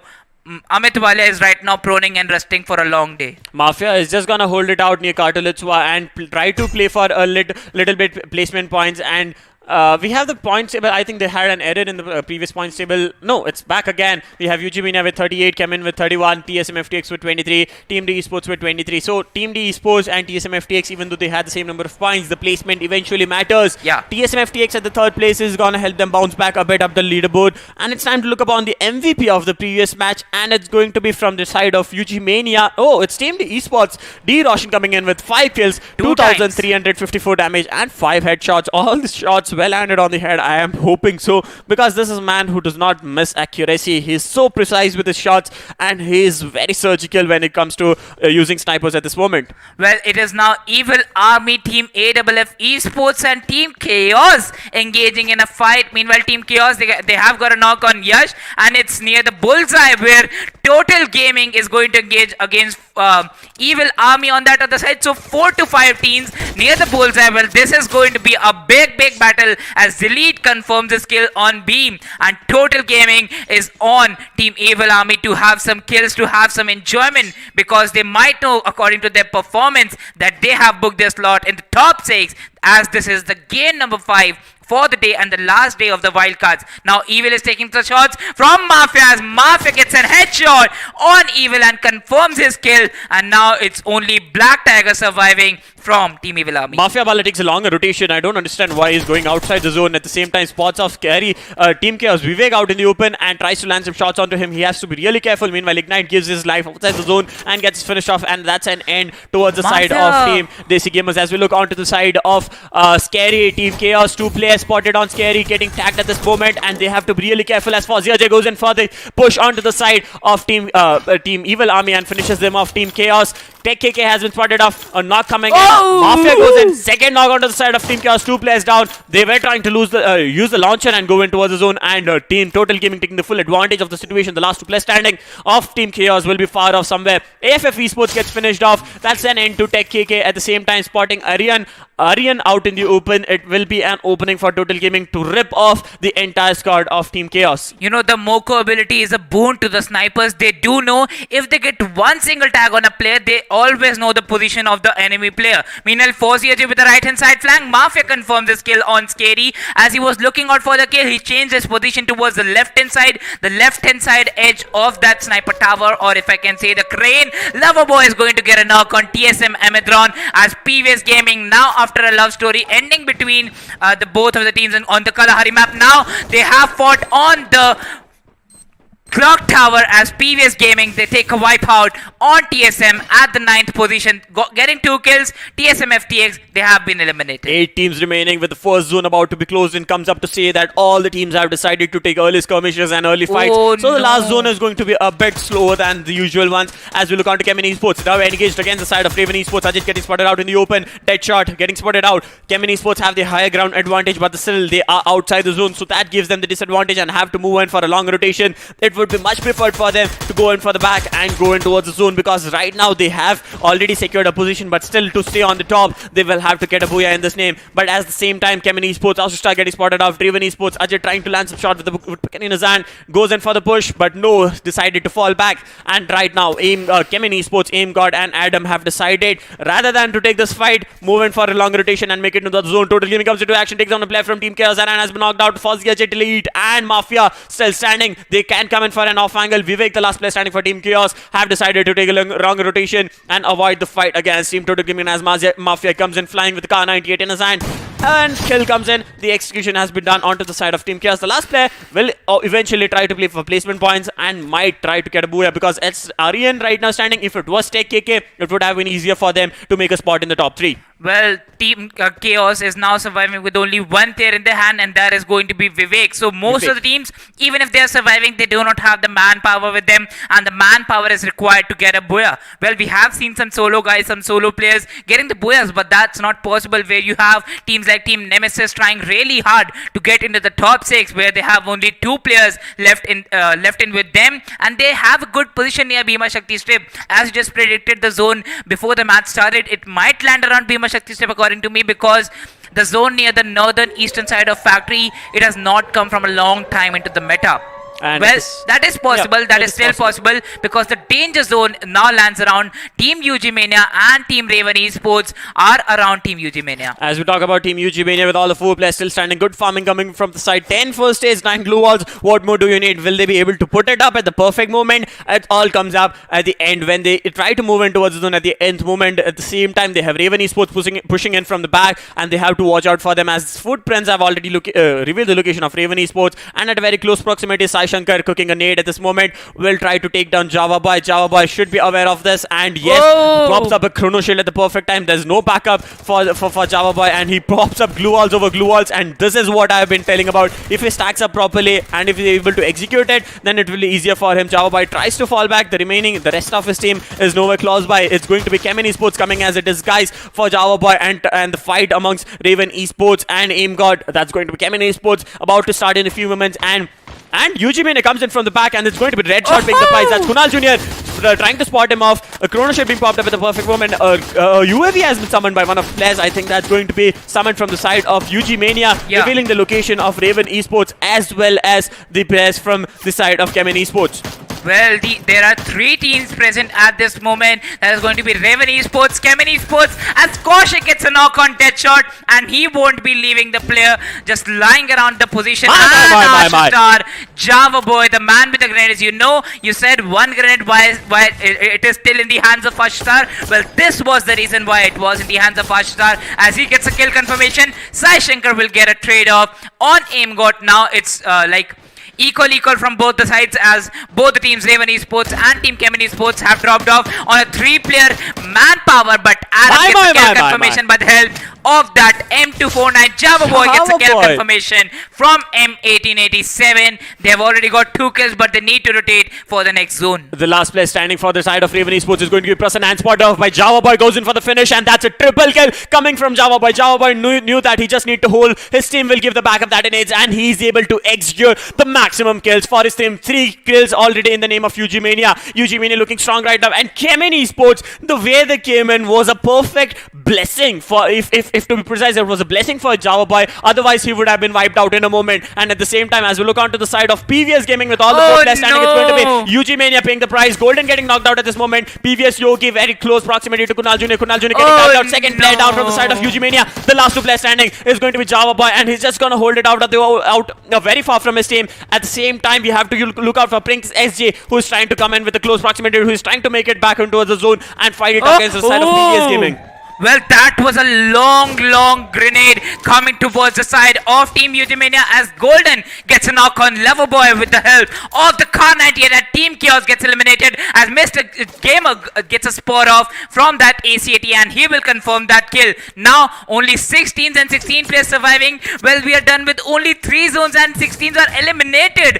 This has been a big spree, as now it's a close range fight between Eco with that grenade will lock himself, but will get a knock on UG Princing, and now it's a 2 versus 2 fight between Loverboy, Nobita, Yogi, and it's now a 3 versus 2 fight as we spot off Nobita and Loverboy at that position. Eco is going to get confirmed. Princing gets taken out from the zone, and Golden with that amazing Car 98 shot gets a knock on Loverboy. Now Nobita is the only important player because Yogi has already made a move for the zone. At the same time, we have to watch out for Java by restricting the 2 players from Team UG Mania to the zone, as Golden comes in from the back, takes a knock on to Nobita and finishes zone. At the same time, Golden and Java Boy have to make it towards the zone, as the 4th zone is about to close in the next few seconds. At the same time, it's going to be PVS eliminated at the 5th place. UG Mania, last 2 players standing. Will they be able to make it to the zone, as the zone is about far from them? They have 45 seconds. If they do not make it, it's going to be very much hard for them. He's going to use Golden is trying to heal up, but takes the damage from the zone and getting finished off. Java Boy gives his zone outside gives his life outside the zone and finishes off at the 5th place. Last 4 teams standing. Chemin Esports with a single player standing. I think somewhere Team Chaos also has a single player standing. So 2 players each, and I think it's a 3v4 against the last 2 squads. He has to be really careful. Kaushik has to be really careful while making it inside the zone. Total Gaming with all the 4 players standing is looking very strong at this moment and have a chance to take the booyah home and spot Amitwala out in the open. Amitwala is going to be a last second player from his team, and a different rotation coming from the side of Team Esports, and the second player is very far away from him at this moment. 2 long ends, 2 big ends of the outside of the zone, the outer circle. Well, one of the players, Amitwala, got spotted out from Total Gaming, and he has been picked up now. 2 players ending from the side of the Total Gaming. That is going to be Team Nemesis. They have already got 7 kills in their hands, and Total Gaming, they do look like that they need this booyah at any cost. Man Patel and the other player holding that position. There goes a grenade, but delete. He spotted that grenade, changed his position perfectly. Man Patel coming in the open. He can spot the player, but Fozzy Ajay is going to take that shot. Chemin Esports! No! Delete gets a kill confirmation on Mr. Gamer as he throws that grenade, but Chemin Esports, they managed to get a kill confirmation on the side of Team Nemesis. Now it's only 3 teams surviving. That is going to be Team D Esports, Chemin Esports, and Total Gaming, and a 1 versus 4 fight. At the same time, RNSS has an opportunity to backstab Total Gaming at the moment, as they are going in for the push off the side of Chemin Esports. Kaushik very much out in the open, has revealed his foot. Kaushik! And it's a backstab coming in. It's going to be Kaushik taking it onto the side of Total Gaming. Delete pays the price at this moment, gets knocked out. A nade being popped up from the side of Mafia. Mafia Bala goes in for the second nade. The chrono shot almost about to go down in the next few seconds, and the finish coming in towards the side of Chemin Esports. Mafia Bala looking very strong with 3 kills in his name, 9 kills already in the hand. The last kill is going to be the side of Team D Esports, and will they be able to execute it? Will give them the advantage at this moment as we talk about delayed. He's trying to give the treatment gun. I don't know why he has to go in for the revive. Because the revive is really fast. The revive is still pending, but he still has to go in for that revive before going in for the treatment gun, and he's still trying to make it. He's gonna give his life outside the zone. I guess yes, he gives his life. It's just a 1v3 that RNS has to face off right now. One shot and he's revealed. His location has been revealed because of the glue walls being popped up. Moko ability. And it's going to be Mafia getting the final kill, almost trying to get the final kill. Will RNSS give his kill towards the side of Total Gaming, or will he give his zone? Will he give his life towards the zone at this moment? And yes, it's going to be the zone taking the final kill, and a very easy booyah for the side of Team Total Gaming. Total Gaming in the end, when they were 5 to 16 surviving, they were the only team having all the 4 players standing. Well, that was their manpower, and that was their main power according to me, because they got that booyah because of having 4 players standing, and they got around 9 to 10 kills if I'm not wrong. 9 kills to be exact. 18 points and 20, that's almost 36 points in the name. Yeah. 36, sorry, yeah. 9 kills, 38, sorry, my mistake. Yeah, okay. Continue. Okay, so coming back, Total Gaming bouncing back again is gonna give them the advantage to stay in the top 6, and the last game is almost at the door. So either 6 teams, those are at the bottom, gets a booyah with a 60-pointer like Blind Esports did in the week 2. That's the only option for them, and I don't think Nemesis will be making it towards the top. Evil Army won't be making it towards the top. But teams like TSM FTX still stand a chance. Teams like PVS have already secured the position. PVS, I think, finishing off at the 4th place in the previous match.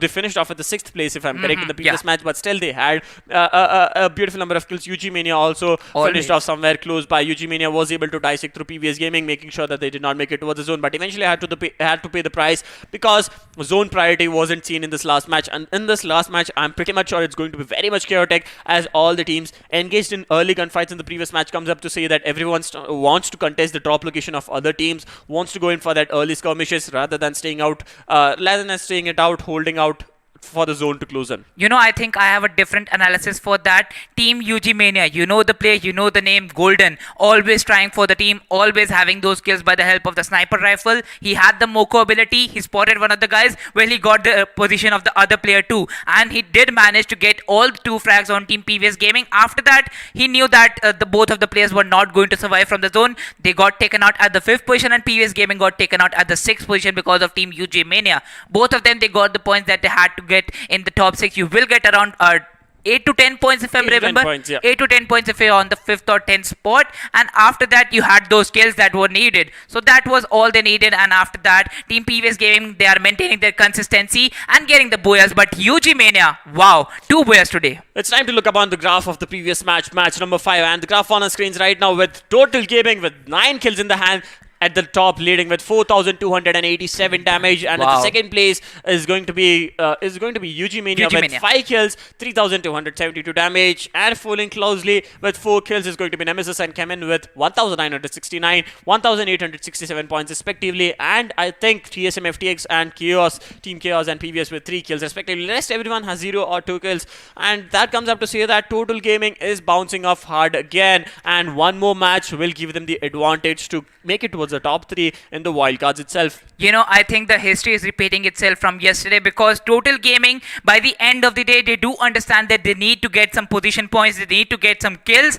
and they acquire some good strategies for the matches. I don't know why that they are not revealing those strategies in the first 3 maps or the first 3 matches of the day. And now we are going to take a look over to the last match of the wildcards, last match of the day, and this is going to be the match number 18. There we go, the matchup coming in, and we have PVS Gaming, UG Mania, Chemin Esports, Desi Gamers, Team D Esports, Evil Army on the first chart. Well, as we look on to the side of the first chart, we have Desi Gamers who have to bounce back real hard. Team D Esports, Desi Gamers did get a booyah in the name, but still it does not count up for the mistakes that they did yesterday, so they have to be really careful when it comes to this match. And coming to the second screen, we have Team Chaos who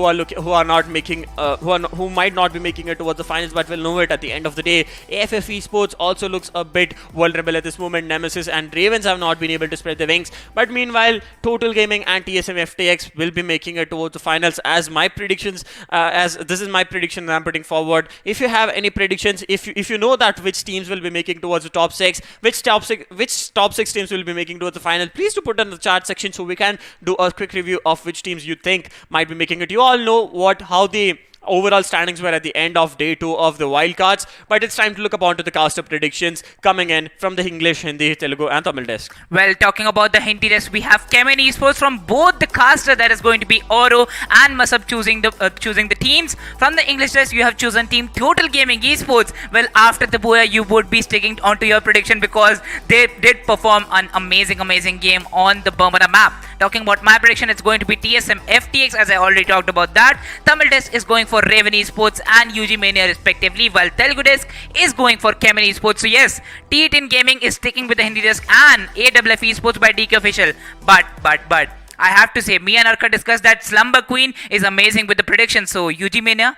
Well, it's still a bit indecisive at this moment because it's the last match and every team knows that it's a do or die situation for all the 12 teams out there. So whatever they want to do, a change of strategies, they will try to suppress the teams who are on the top and make sure that somewhere the changes happens in the leaderboards. But when it comes to the end of the day, this is the last match of the wildcards and this is where we'll have them contesting in the map of Kalahari. Yeah, I think somewhere Total Gaming looks strong again because when I give the predictions, I gave Vujimene in the previous match. They were able to execute a Booyah in the 4th match. When I give a prediction for Total Gaming, they were able to execute it in the 5th match. So I'm not sure. I have not predicted what's going to happen in the finale. You have 1 match behind. Yeah, I'm running one match behind. So let's see how it's going to turn out for them in this match because we are about to step it into the last match of the wildcards and it's the match number 18 of the wildcards and the team joining us for the last time is going to be FF Esports, Raven Esports, Desi Gamers, TSM FTX, UG Mania, TPVS Army, Team D Esports, Total Gaming, Team Chaos and last but not the least, Evil Army will be joining us for the match number 18, flying over the path of Bermuda with the Snapdragon Conquest Free Fire Pro Series banner. Just making sure that all the people joining us on the stream know that what is happening right now. At the same time, the flight moves on towards the foundation, goes on all the way. It's going to be a northwestern full plane path coming in and giving an advantage to the teams who wants to go in for Old Hampton. The blue zone forming at confinement is going to give the advantage to teams like Team Chaos. But while we talk about areas like Stone Ridge, Command Post and stuff, it's going to be a bit more inaccessible. Yeah. But they will eventually slide it out and make it towards this regular drop locations. Well, you know, it is Kalahari. The positions can be easily reachable if you glide for a long time. It is going to be Team Total Gaming kind of going towards the Santa Catarina, their usual drop, but might be they have a fight with TSM FTX because TSM FTX, they want to go towards Stone Ridge, but they have to drop off near the command post. And there we go. Team D Esports and Team Chaos are going to engage in the fight because Team Chaos, they know they are going to engage in the fights. They have no chance in the top 6 and they are just going for a rat battle, a cat and rat battle between each other.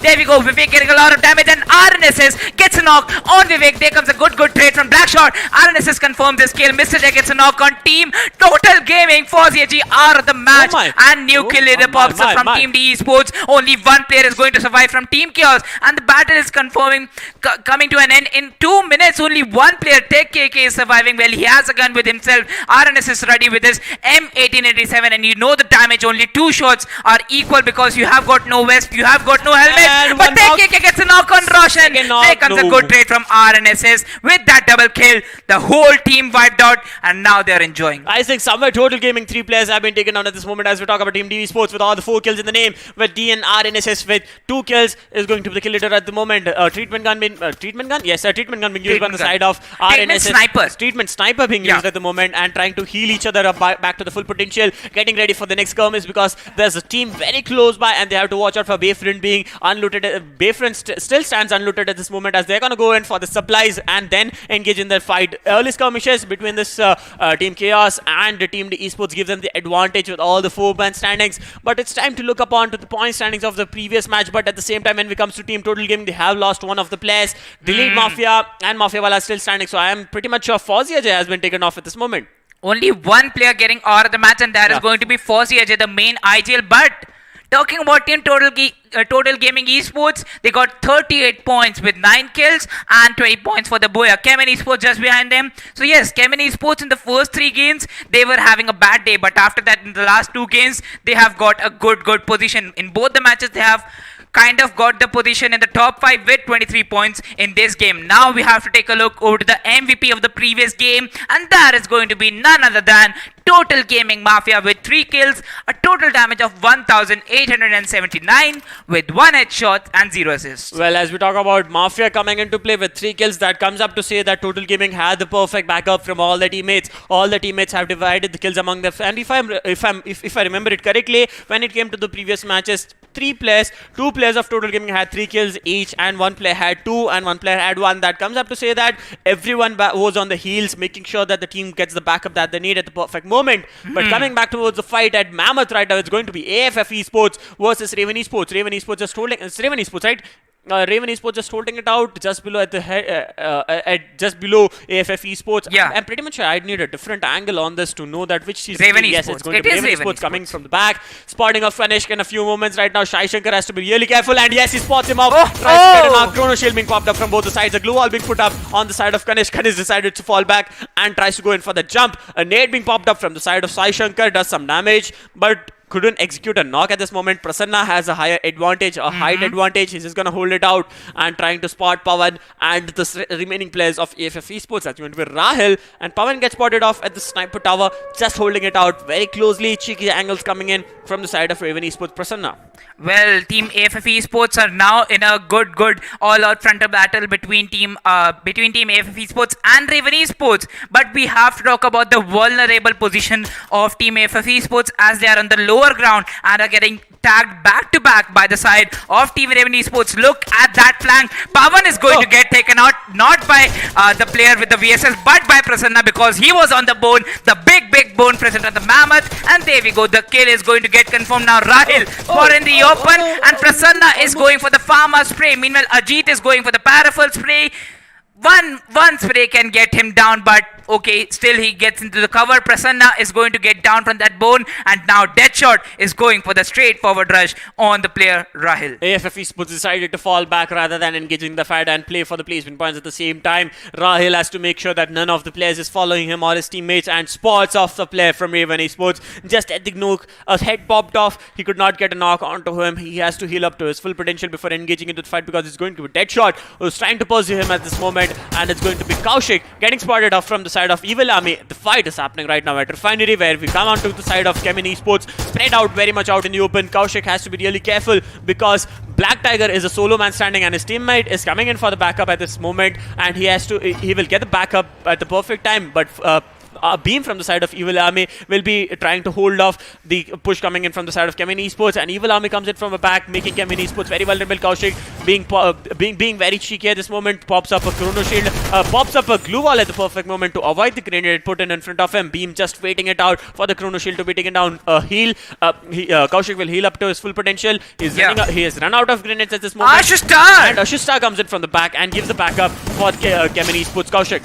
Well, Ashistar is going to confirm his kill on Bhim, as now this is the first opening that Chemin Esports have got. Evil Army now with only 3 players standing off on that position. Evil is going to get that knock on Kaushik, as Kaushik misses his shots.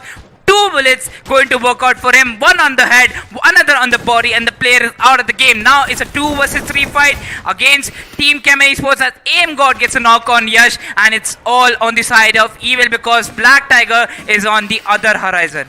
Black Tiger is going to give them the backup that they need at this moment, as we took on to Black Tiger popping in nades. Evil also goes in for the nade. Double nade coming in from the side of Evil Army is going to make it a bit vulnerable from the side of Chemin Esports, as Aim God FF tries to take down some of the glow walls and make it back into the cover, make it back into the home, and be in shelter for a few moments as Ashistar comes in to open. Yash spots him, tries to take a knock onto him. A glue wall being popped up by Ashistar, trying to back up, trying to heal up to the full potential. A nade being popped up at the perfect moment, and it might be a knock coming in, but the nade does not connect, and that's going to be Ashistar living to tell another tale. At the same time, as we talk about Evil, he has to go in for the push onto the side of the player. That's going to be Aim God FF. Aim God FF being taken out this moment, being knocked out. Chemin Esports, Adam has been knocked out, so last player standing for Chemin Esports is somewhere far by at this moment, and he has to play for the placement point for his team. They are slowly slipping off from the first position. Ashistar is going to be the last player standing. At the same time, Golden getting knocked out by the play zone is something I did not expect. It's just the first zone and I have no clue whatsoever how he got knocked out. It's going to be Total Gaming trying to take the knock onto the side of UG Mania. Well, Fozzy Ajay already out of the game. Team Total Gaming, they haven't made a big rotation. I don't think so if he's disconnected or something like that. But yeah, if Fozzy Ajay is guiding the team, he might have made that decision to go for an early rotation. But I think so it's too late because they already have a team near about them. And UG Mania are going for a right side flank just as they always do, going for that launcher near about the command post and then getting that frag on the side of command post, if I particularly remember. Well, UG Mania is making a big rotation. Only 1 minute is left for the other teams to decide if they are going to be inside the zone or not. But it's time to look up onto the performance graph of UG Mania throughout the day 2. And as we look onto the performance graph, the first match they were able to execute any kill. The second match in the day 2, 2 kills. Third match, 4 kills, 1, 2, 2. So the performance on day 2 is nothing what we are seeing on day 3 because they are making a sheer dominance when it comes to day 3. They got a booyah in the name. They are able to execute maximum number of kills as much as possible and going all out in the open, trying to make it towards the top 6 and into the finals, because they do not want to settle for the 25,000 that the 6 teams will be taking home when they leave us today.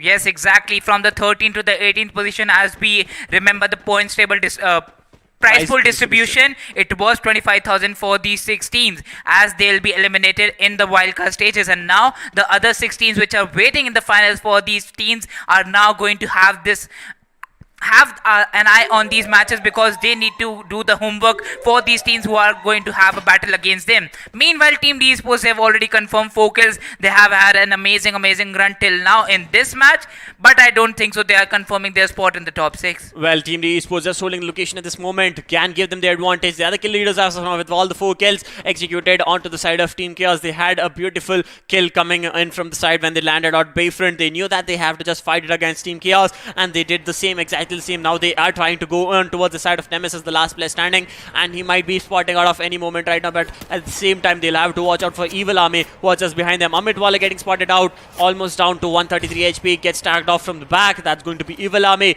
just making sure a Hawk, they have the vision set on anyone who is trying to come near Refinery. All the 4 players divided at 4 angles trying to get the knock. But coming back to sub, we have Team TSM FTX fighting against Team UG Mania. All the 4 players standing against a 4-player man. At the same time, there's one more squad coming in from the back. I can see players running out in the open, and I think that's going to be somewhere Team Raven Esports or some of the other squads. I want to see which is that one team at very close proximity to these 2 players.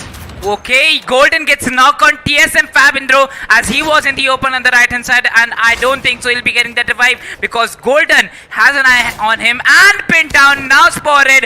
Ametron is going to get revealed from the Moko ability. Meanwhile, Mr. Jai is going to stay behind the cover, and Old Monk is near about at the perfect position for a perfect grenade. There we go, a damage of 77, the second grenade coming, and with that a 127 damage coming from the left hand side. That grenade is going to take a lot of damage, but no, with that amazing shield on his side, Golden is going to confirm the kill on Fabindro, and the first kill coming in for UG Mania. Old Monk is going to get down, and a hand cannon getting utilized by the side of Kunal Jr. The last 3 players standing for TSM has decided to take different angles. Old Monk holding inside sub, Mr. Jai and Amatron holding it on the top of sub. There's going to be Raven Esports. I was pretty much sure because they were making out of Mammoth, and I saw them moving out in the open. So Raven Esports can take the advantage of the situation. When my previous game comes into action, takes a player down from AFF Esports at this moment. AFF is getting knocked out, so that's going to be previous gaming dissecting through AFF Esports at this moment. But it's going to be UG Mania who has decided to fall back at this moment, and rather than taking the fight against Team TSM FTX, because zone advantage,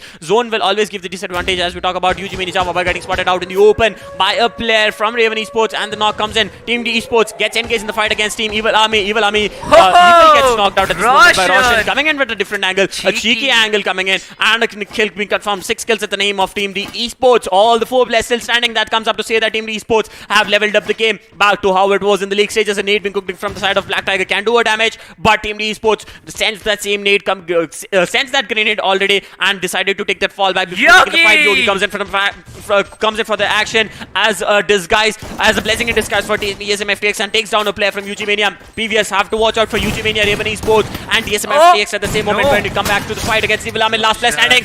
Black Tiger getting eliminated at the hands of the Esports. 7 kills in the name already, and it's going to be an end for UG Mania as TSM FTX Hamilton comes into action. All these players popping at this moment is going to give the advantage to all the teams still standing. You know, now UG Mania getting break apart at the 9th position. They are out of the game and only 8 teams will survive. Well, there was previous gaming on the angle of Raven Esports and they are going to get that advantage. Total Gaming also holding an amazing position on team TSM FTX. I think so. It is going to end for TSM FTX as Nobita and Yogi with the grenades are going to do the job, and team TSM FTX is going to get eliminated at the 8th position. Now Yogi with that ACAT is going to get a headshot connected at Prasanna and going to get a knock on team Raven Esports. Team Esports just holding it out at the top, just want to hold that position, hold that angle. At the same time, it's going to be Eco coming in with the grenade, trying to take a knock, and yes, he's able to take a knock onto the side of Sai Shankar, the last player standing for Raven Esports. 2 players still standing, Prasanna and Ajit, as Nubita goes in for the push, spots on Ajit, and they're out in the open. Should be blocked up from both sides. A nade being cooked in from the side of PVS. PVS comes in with 4 men.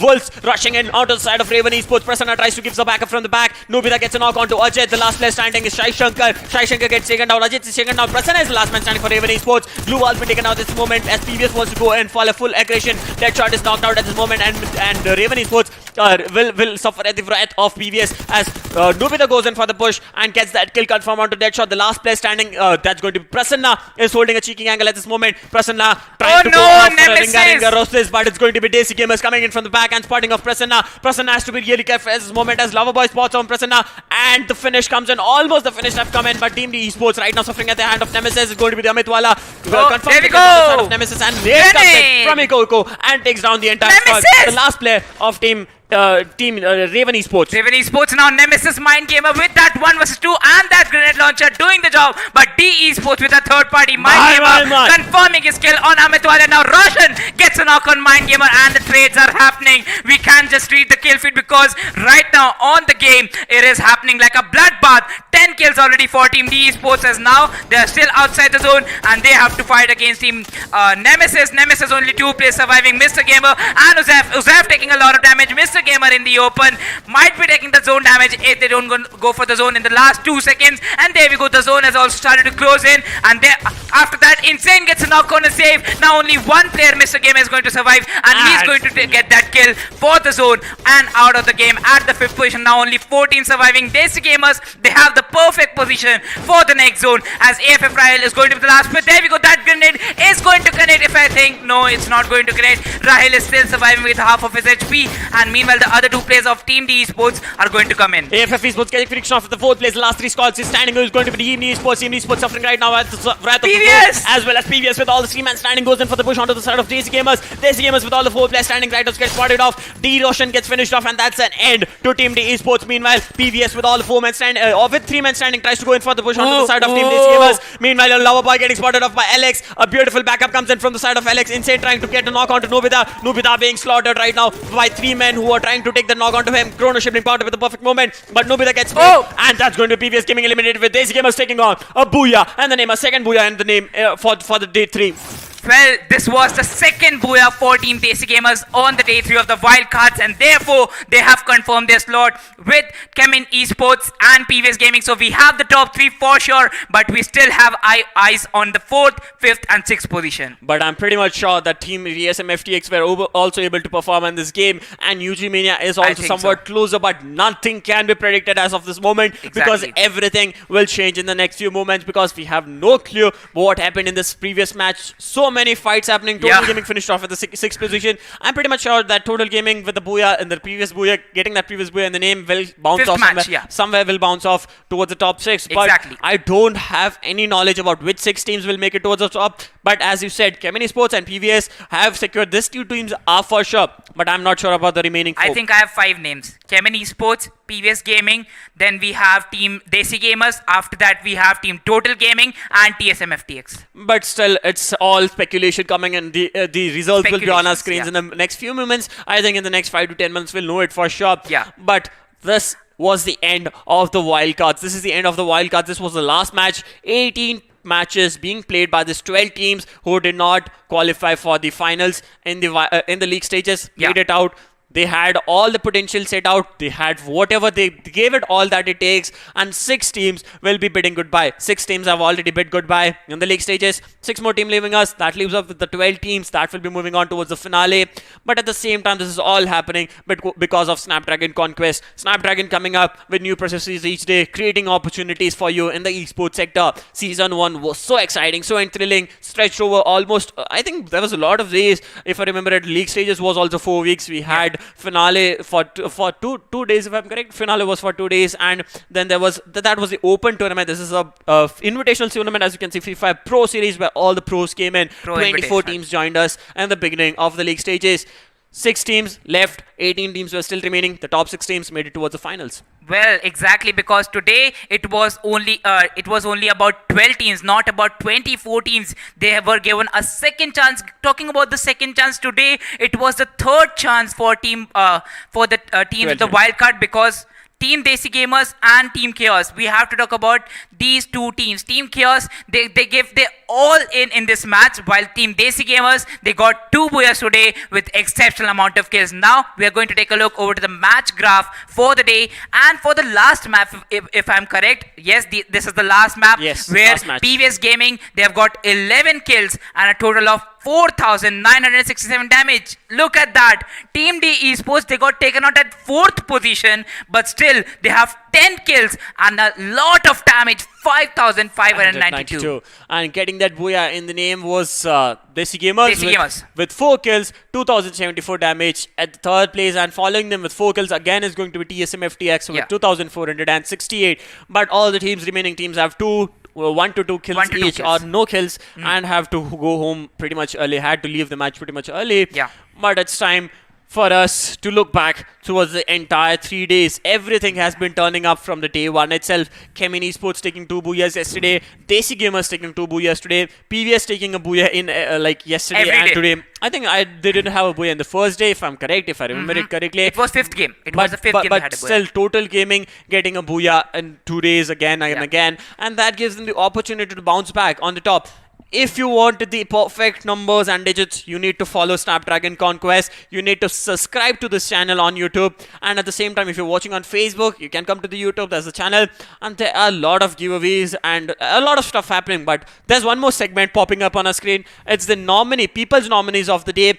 These are the 3 players who performed in the last 3 matches. The last 3 matches where you saw Team D Esports Roshan being nominated for his gameplay, Fozzy Ajay from Total Gaming being nominated for his gameplay, and Insane from the side of DC Gamers being nominated for his gameplay. These 3 players have been nominated. All you need to do is go to the chat section. There will be a pinned chat. You need to vote them based on the performance, not which is your favorite team. I'm pretty much sure you'll be going for a favorite team, but at the same time, you have to vote, be unbiased, and vote for the favorite player, the outstanding gameplay coming in from 3 of these players. Exactly. These 3 players have been amazing throughout the last 3 games, the 4th, the 5th, and the 6th match, whereas Fozzy Ajay, he was the player in the 6th match, got taken out pretty early, but still he guided his team throughout the game and they were able to manage the top 10. So yes, Total Gaming were consistent throughout the day number 2 and day number 3, but also talking about Team Desi Gamers and Team D Esports. Team D Esports in this match, even if they got taken out at the 4th position, they were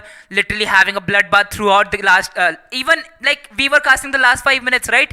You were casting for the last 5 minutes and that was too intense just because of that name, Team D Esports. Well, obviously, but when we come back to Team D Esports, their performance, if you look up into the graph, as we saw in the previous days itself, 10 kills this time is going to give them the advantage, but will that be able to cope up for what they did yesterday? They were not able to get a booyah in the name, they were not able to keep up the performance. That same thing happened to TSM FTX this day. So these 2 teams have somewhat a problem coming up, a kind of a problem you can, as if you about put it, consistency, right? Yeah, consistency. But TSM FTX still maintain that consistency. Every gameplay they try to stay up in the top 5, 1 player or 2 player. Amidron coming into action at the last day. I thought this Amidron would have been seen. If I had seen him in the league stages, they would have made it towards the finals. TSM somewhere I wanted this Emmetron a bit earlier. If you're listening to this, I hope that if you make it towards the finals, you keep up this in the day one itself. You know, they were on the 4th spot today, but after looking for the performance of Team Total Gaming, I don't think so they have lost. I think that they have lost their position. But talking about the phone, the Poco X3 Pro that boosts your performance, the 120Hz display, the 5000 mAh battery with a 33-watt fast charger, icy cooling battery, that means long hours of gaming and no heat. Liquid cold gaming. Yeah. What more do you need when you have a phone that won't heat up? Yeah. I'd spent hours and hours just charging it for 10 seconds, charging for 10 minutes and then playing for 3 to 4 hours again and again continuously, because I'm a gaming freak and I love to get my hands on such a mobile with 48 megapixel cameras coming in 2 color variants. That's going to be black and blue, and at the same time 120Hz screen. For a game like Free Fire, it's going to give you extreme frame rates, and you will be able to spot the enemies, and they will be like, how did he knock out? How did he see us before us? Extreme, the faster the frame rates are, the faster you spot your enemies. At the same time, it has a 2-day standby, and it's all at $18,999 if I saw it correctly, and exclusively on Flipkart, and you can try your hands on I think you can try it at the Poco exclusive stores. Yeah. You can go to the Poco experience stores. That's mostly like powered by MIUI also. Well, exactly. Now we are going for the Pro Squad Player of the Day in a short while.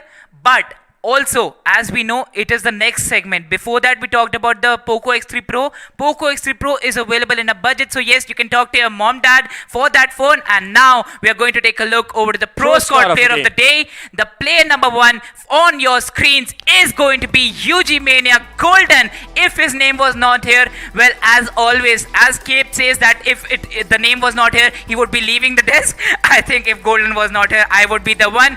Golden 18 is going to be player number 1, and but today I'm going to place my bet on a player of Total Gaming. A player of Total Gaming will always be on the top, because getting a Booyah in the name, they have the advantage, and I'm pretty much sure it's going to be Mafia Bala, or it's pretty much going to be Mafia Bala coming in from the side of Total Gaming. Are you right? And yeah, I'm pretty much right. Yeah, I'm never wrong, because it's going to be Mafia Bala coming in from the side of Total Gaming, getting that second position on the side of Pro Squad of the Day. And when we look on to the side of players, do you have any guess?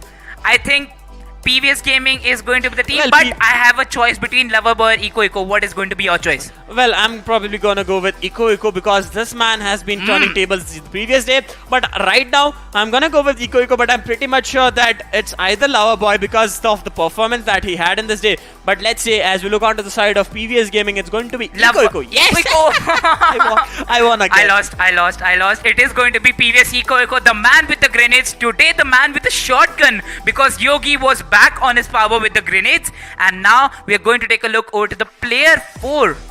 And I think Prayer 4 will be a name I am not hoping for, or someone different coming in from. I think it might be from the side of Desi Gamers, it might be from the side of Team D Esports, or maybe from the side of Nemesis. But these are the 3 squads I'm hoping to look on, and yes. Team D Esports, D Roshan coming in as the player 4 of the Pro Squad. So let me explain what Pro Squad is. These are the 4 players, the 4 MVPs of the entire day, not a single match. Yeah. The MVPs of the entire day, a Grenadier being chosen, a Sniper being chosen, a Assaulter, and an IHL based on the roles. Yeah. It's basically Supporter rather than Grenadier. These 4 players are being chosen, and then we have all the teams coming up. And right now, looking up on the screens, we have Golden, Bala, Eco, and Team D Esports Roshan coming in. 4 players from 4 different teams. Something new coming up on the screens. Yesterday we had 2 players from PVS coming in on the screen. But this time, I'm happy to see that players from Team D Esports making it towards the final Pro Squad of the day. If you had this team put together, all the Booyahs could have been in the name. Well, I think the performance from their side, from the side of Team D Esports, the match number 2 and match number 6, both the matches, the MVP was Team D Esports Roshan, and there we go. This was the Pro Squad Player of the Day. Well, I think as you perfectly explained, the concept behind the Pro Squad of the day is going to be, if these 4 players were put up in a team, this team could have got the highest number of damage, the highest number of kills, and the highest number of Booyahs. Even though if they weren't able to get the Booyah, they'll get the position points for the team. I'm pretty much sure of it. Finishing off with the first, second, or the third place. Eventually, when it comes to Team Chaos, I'd always like a player like Tech KK in my team because he's one of the players who's able to play for placement points. When it comes to PVS gaming, it's eco. I'll be depending on. When it comes to Total Gaming, it's going to be Mafia. I'll be depending on. Every team has one of those players who's tried to place for the placement points, but when it comes to UG Mania, I'll depend on Golden to be a sniper. But I don't think I can trust any of the players to go in and play for placement points because these are a team, even if all the T players are down, they are never running away from the fights. But it's time to look up on the day 3 standings when it comes up with Total Gaming at the top with 149 points. PVS at the second with 143 and UG Mania at the third with 131 with 2 booyahs in the name. Well, just behind them is going to be Team D Esports at the 4th position with 0 booyahs, but 77 position points and 52 kill points. That means around 26 kills they got and a total of 129 points. Desi Gamers with 126 at the 5th position. Chemin Esports with 89 points at the 6th. Raven Esports 78. AFF Esports 74. Nemesis 66. I was talking about this. TSM FTX. My. They're going to pay the price with 61 points. Yep. It was late. They came back after 3 matches, right? The first 3 matches were not in their hand. They were consistent throughout the day yesterday, but today was not their day. As Team Chaos and Evil Army, the last 2 games, Team Chaos, they were I think so on a different run. Well, Team Chaos with 49 32 points. kill points. Yeah, 32 kill points. Still looks a bit promising than Chemin Esports because almost with the kill points they could have an advantage, but they couldn't make for the positions. If they had the position, they could have been at the top 6. But let's see at the end of the day which 6 teams will be bidding us farewell, because we'll have the point tables coming up in the next few minutes. The overall point standings coming in the next few minutes. You can take a guess because obviously you'll have gone with the calculator, looked up to the day 2 overall standings, got the tally with the overall day 3 standings, and just what you do is just type in your teams and just check in with the other teams if they have made it towards the top 6. But it's time to look upon the final leaderboard in the next few seconds, and I hope so that some of the teams that I'm very close to at this moment, because of the gameplay that I've shown throughout the league stages, throughout the wildcards, makes it towards the finals, because I am seeing teams coming out of the shells, performing out of the comfort zone and taking different drop location, contesting drop locations. Teams like Team D Esports going against Team Chaos. But let's see how the day turns out. Well, I think I need to repeat my words. As you said about the predictions, well, guys, you need to make your predictions in the chat. Spam your favorite teams, and if they'll be qualifying, they'll be up on the board. I think so. Chemin Esports, PVS Gaming, Total Gaming, TSM FTX are going to be my 4 choices. And there we go. The overall standings of the wildcards is going to come in front of your screens after the day number 3. And it is going to be PVS Gaming with 3 booyahs and a total of 434 points. With a 44-point difference, following at the second place is going to be Chemin Esports with 390 with 4 booyahs. Total Gaming at the third with 335. Speaking at the bottom, AFF Esports, Team ESM FTX, Nemesis, Raven Esports, Team Chaos and Evil Army will be bidding goodbye. At the same time, as we talk about the point difference between AFF Esports and Team D Esports is going to be almost approximately 23 points, 25 points, yes. 25 points difference coming in. AFF not able to qualify. Do not be disheartened. This is not the end. You have more opportunities coming up. But they'll be happy with all the fan following that they have got throughout this match. They have their exposure built up. They have the gameplay built up because people now know that the gameplay coming in from the side of TSM, coming from AFF, Nemesis, Raven Esports, Chaos and Evil Army will be better. But UG Mania 300, Desi Gamers 329, Total Gaming with 335. All these teams making it towards the finals. This will be the final teams that will be playing for the finale of the Snapdragon Conquest Free Fire Pro Series. Also, Team D Esports with 292 points. So yes, these are going to be the 16s qualifying into the finals, and the other 16s waiting for them are going to be Blind Esports, 4 Unknown, and the other teams. So yes, these the 16s, and guys, make sure you make a vote for them. Now we are going to take a look over to the top 16s, but before that, look at that. We have 2 teams having 3 booyahs, 2 teams having 2, and Chemin Esports having the highest number of booyahs. And the top 6 teams that is on screens right now is going to be qualified finalists is PVS Gaming, Chemin Esports, Desi Gamers, Total Gaming Esports, UG Mania and Team D Esports. Well, these are going to be the 6 teams qualifying for the grand finals, and PVS Gaming, this is the name that was like that was hard playing against Team Chemin Esports, and Chemin Esports there was around a 40-second difference. And I think for the finals, we have the CG popping up in a few minutes. But before that, I'll say Blind Esports, 4 unknown, TSG Army, Team Elite, Level Iconic, and Headhunters will be the team joining us. I'm pretty much sure of it. I remembered it at this moment. As we have Blind Esports, 4 unknown, TSG Army, Team Elite, Level Iconic, Headhunters, and they will be facing off against PVS, Chemin Esports, Total Gaming, Desi Gamers, Mania, and Team D Esports, making it from the wildcards towards the grand finale. That's gonna happen in a few weeks from now, and you will get all the updates. And to get the timely updates, make sure to follow Snapdragon Conquest, follow them on YouTube, subscribe to the channel on YouTube, press the bell icon, and follow them on the socials on Instagram, Twitter, and Facebook at the same time. Well, these are your teams qualified for the finals. Blind Esports, 4 unknown, TSG Army, Team Elite, Level Iconic, Headhunters. On the second chart, you have PVS Gaming, Chemin Esports, Total Gaming Esports, Desi Gamers, Mania, and Team D Esports from the performance of today. Well, the performance of all these teams are to be commendable. All the congratulations, hearty congratulations to this team who have made it towards the finale from the wildcards. They grinded it, to be honest. They showed the might, and that they deserved the spot in the finale. Yeah. Trying to get a shot onto the prize pool of rupees 30 lakhs being put in front of them. And for the first prize, it's going to be rupees 10 lakhs. What a huge prize pool coming in from the side of Snapdragon Conquest. Definitely a huge prize pool to fight for, but we do know that the teams that have disqualified from the 13th to the 18th position, they'll also take a share of 25,000 rupees each, as they have learned throughout the tournament.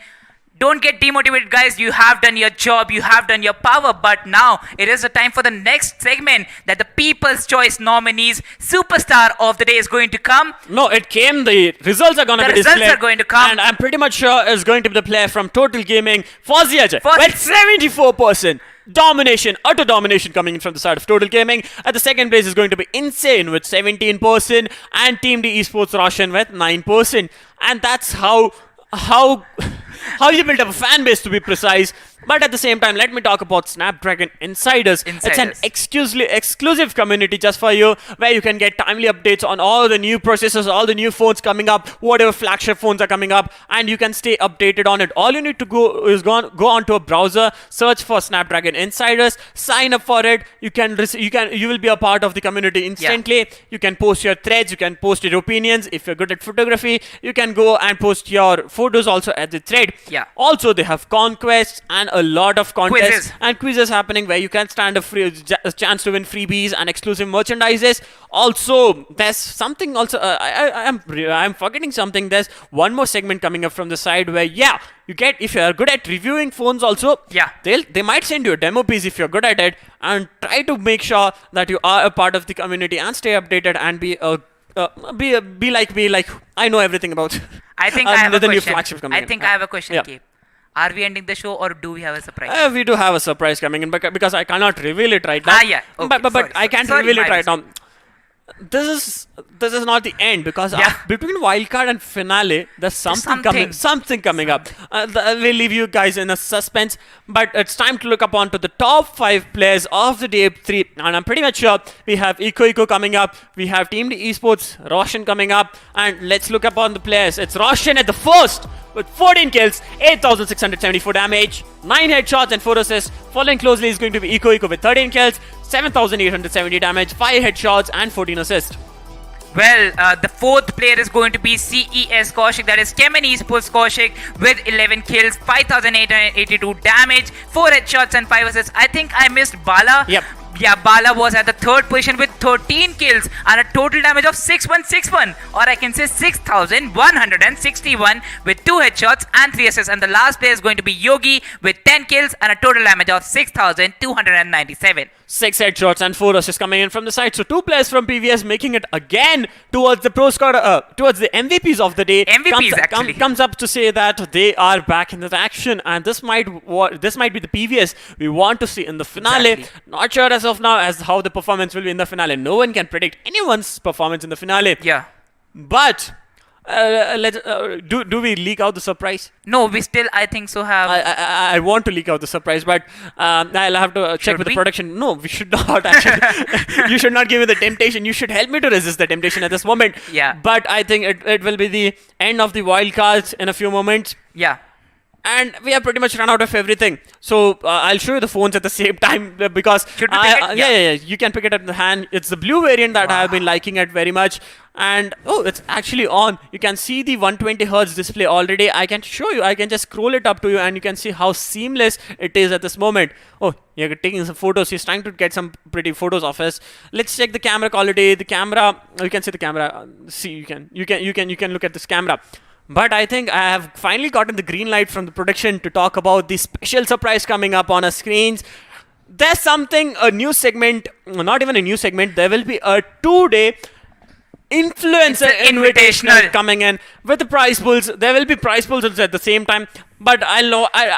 Do you know the teams that will be joining us? Do you know the influencers that will be joining us? I don't know, because it will be a surprise for me as well. And now we are going to take a look over to the influencer invitational teams, the 12 teams, or I can say for today we have the first 6 invited teams: TSG Army, Action Bolt, GZ Army, and then there is going to be Gaming Tamizan, Gaming Tamilian and PVS Gaming coming in, and I think there's going to be Dave alone. Yeah. I think it's two-sided game. I'm not sure of the bull. There's a bull coming in. Yeah.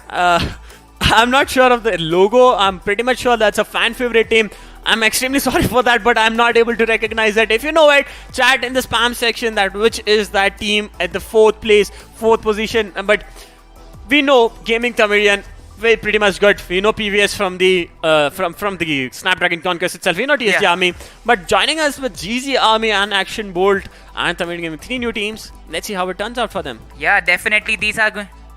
Oh, I think it's no GZ Army. I can see the GZ Army. Well, Lokesh Gamer. Oh my god, how can I miss his name? How can I miss his emblem at this moment? Yeah. Lokesh Gamer coming in. So these are the 6 teams, and there will be 6 more teams joining us for the Influencer Invitational. I'm not going to reveal the format of a format unless and until it pops up on the screen. But I might do a sneak peek also at the same time. You can check it out on the socials. Yeah. There will be 3 teams that will be hidden from us at this moment, and it's like putting us at a guess. And it's going to be Batch 99 Esports and Gaming with Kutti Gokul and Dave alone. Dave alone is going to be the second Dave alone. team. Yeah. That is their logo, right? Dave alone. Well, that logo it's a solo looks... man. It's a solo man, so he's alone right now. So Dave alone, yeah, Dave alone. Actually, that's a solo man looking in the logo. Well, it is Batch 99 Esports. The character, and I think Kutti Gokul has joined us in the casting for the Tamil Desk. I'm pretty much sure he was in the Tamil Desk. Tamil Desk cast. The Tamil Desk, because I've seen his name popping up in the caster's prediction. Yeah. But this will be the teams joining us. Day 1 is going to be Clash Card. Day 2 is going to be classic matches. Clash Card is going to be somewhere near... there will be a lot of prize pools also happening at the same time. There will be giveaways also. That will be tuned up. I'm not sure about the details of the same, because you will find all the details on the social handles. And you can find it on the YouTube at the same time. Well, you have to follow all the social media handles for the latest updates of the Influencer Invitational and the Grand Finals lined up after that. Yeah. Also, we do know that these 9 teams are ready and set, but 3 teams are still to be revealed. And if you have any guess which those 3 teams will be, you can go into the into the socials of Snapdragon Conquest, Instagram. You can just spam it out and let them know. Please invite them. Please invite my team. Please invite this favorite team, fan favorite team. And I think they will be extending out invitations to these 3 teams, which will be confirmed by the end of days, 15th and 16th. Mark your calendars. Yeah. Clash Card on 15th. And classic matches on 16. 2 days of fun-filled action with all the influencers. I think there might be special interviews also coming in between, but not sure of it. Yeah. But if you're joining us at this moment, make sure to like, share, and subscribe to this team. And if you have missed out on all this action, don't worry. The production has got you covered, because they will be making a highlight of the same, suppressing all this 4 to 5 hours into just 16 to 17 minutes, where you could get a whole recap of what happened in each and every matches. Who took the booyah? Who took the maximum number of kills, who were positioned where, and how it went out for them. Well, the day is over, and we had an amazing run throughout the day, and definitely it was the run for Team Desi Gamers today, and now this is the time for the day to end. Thank you so much, guys, for joining in. Well, this was a big run. Make sure to follow all the social media handles, and we'll be right back with the Influencer Invitational on the 15th. Bye-bye, guys. Take care. Peace out. Bye. Good night. Good night.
है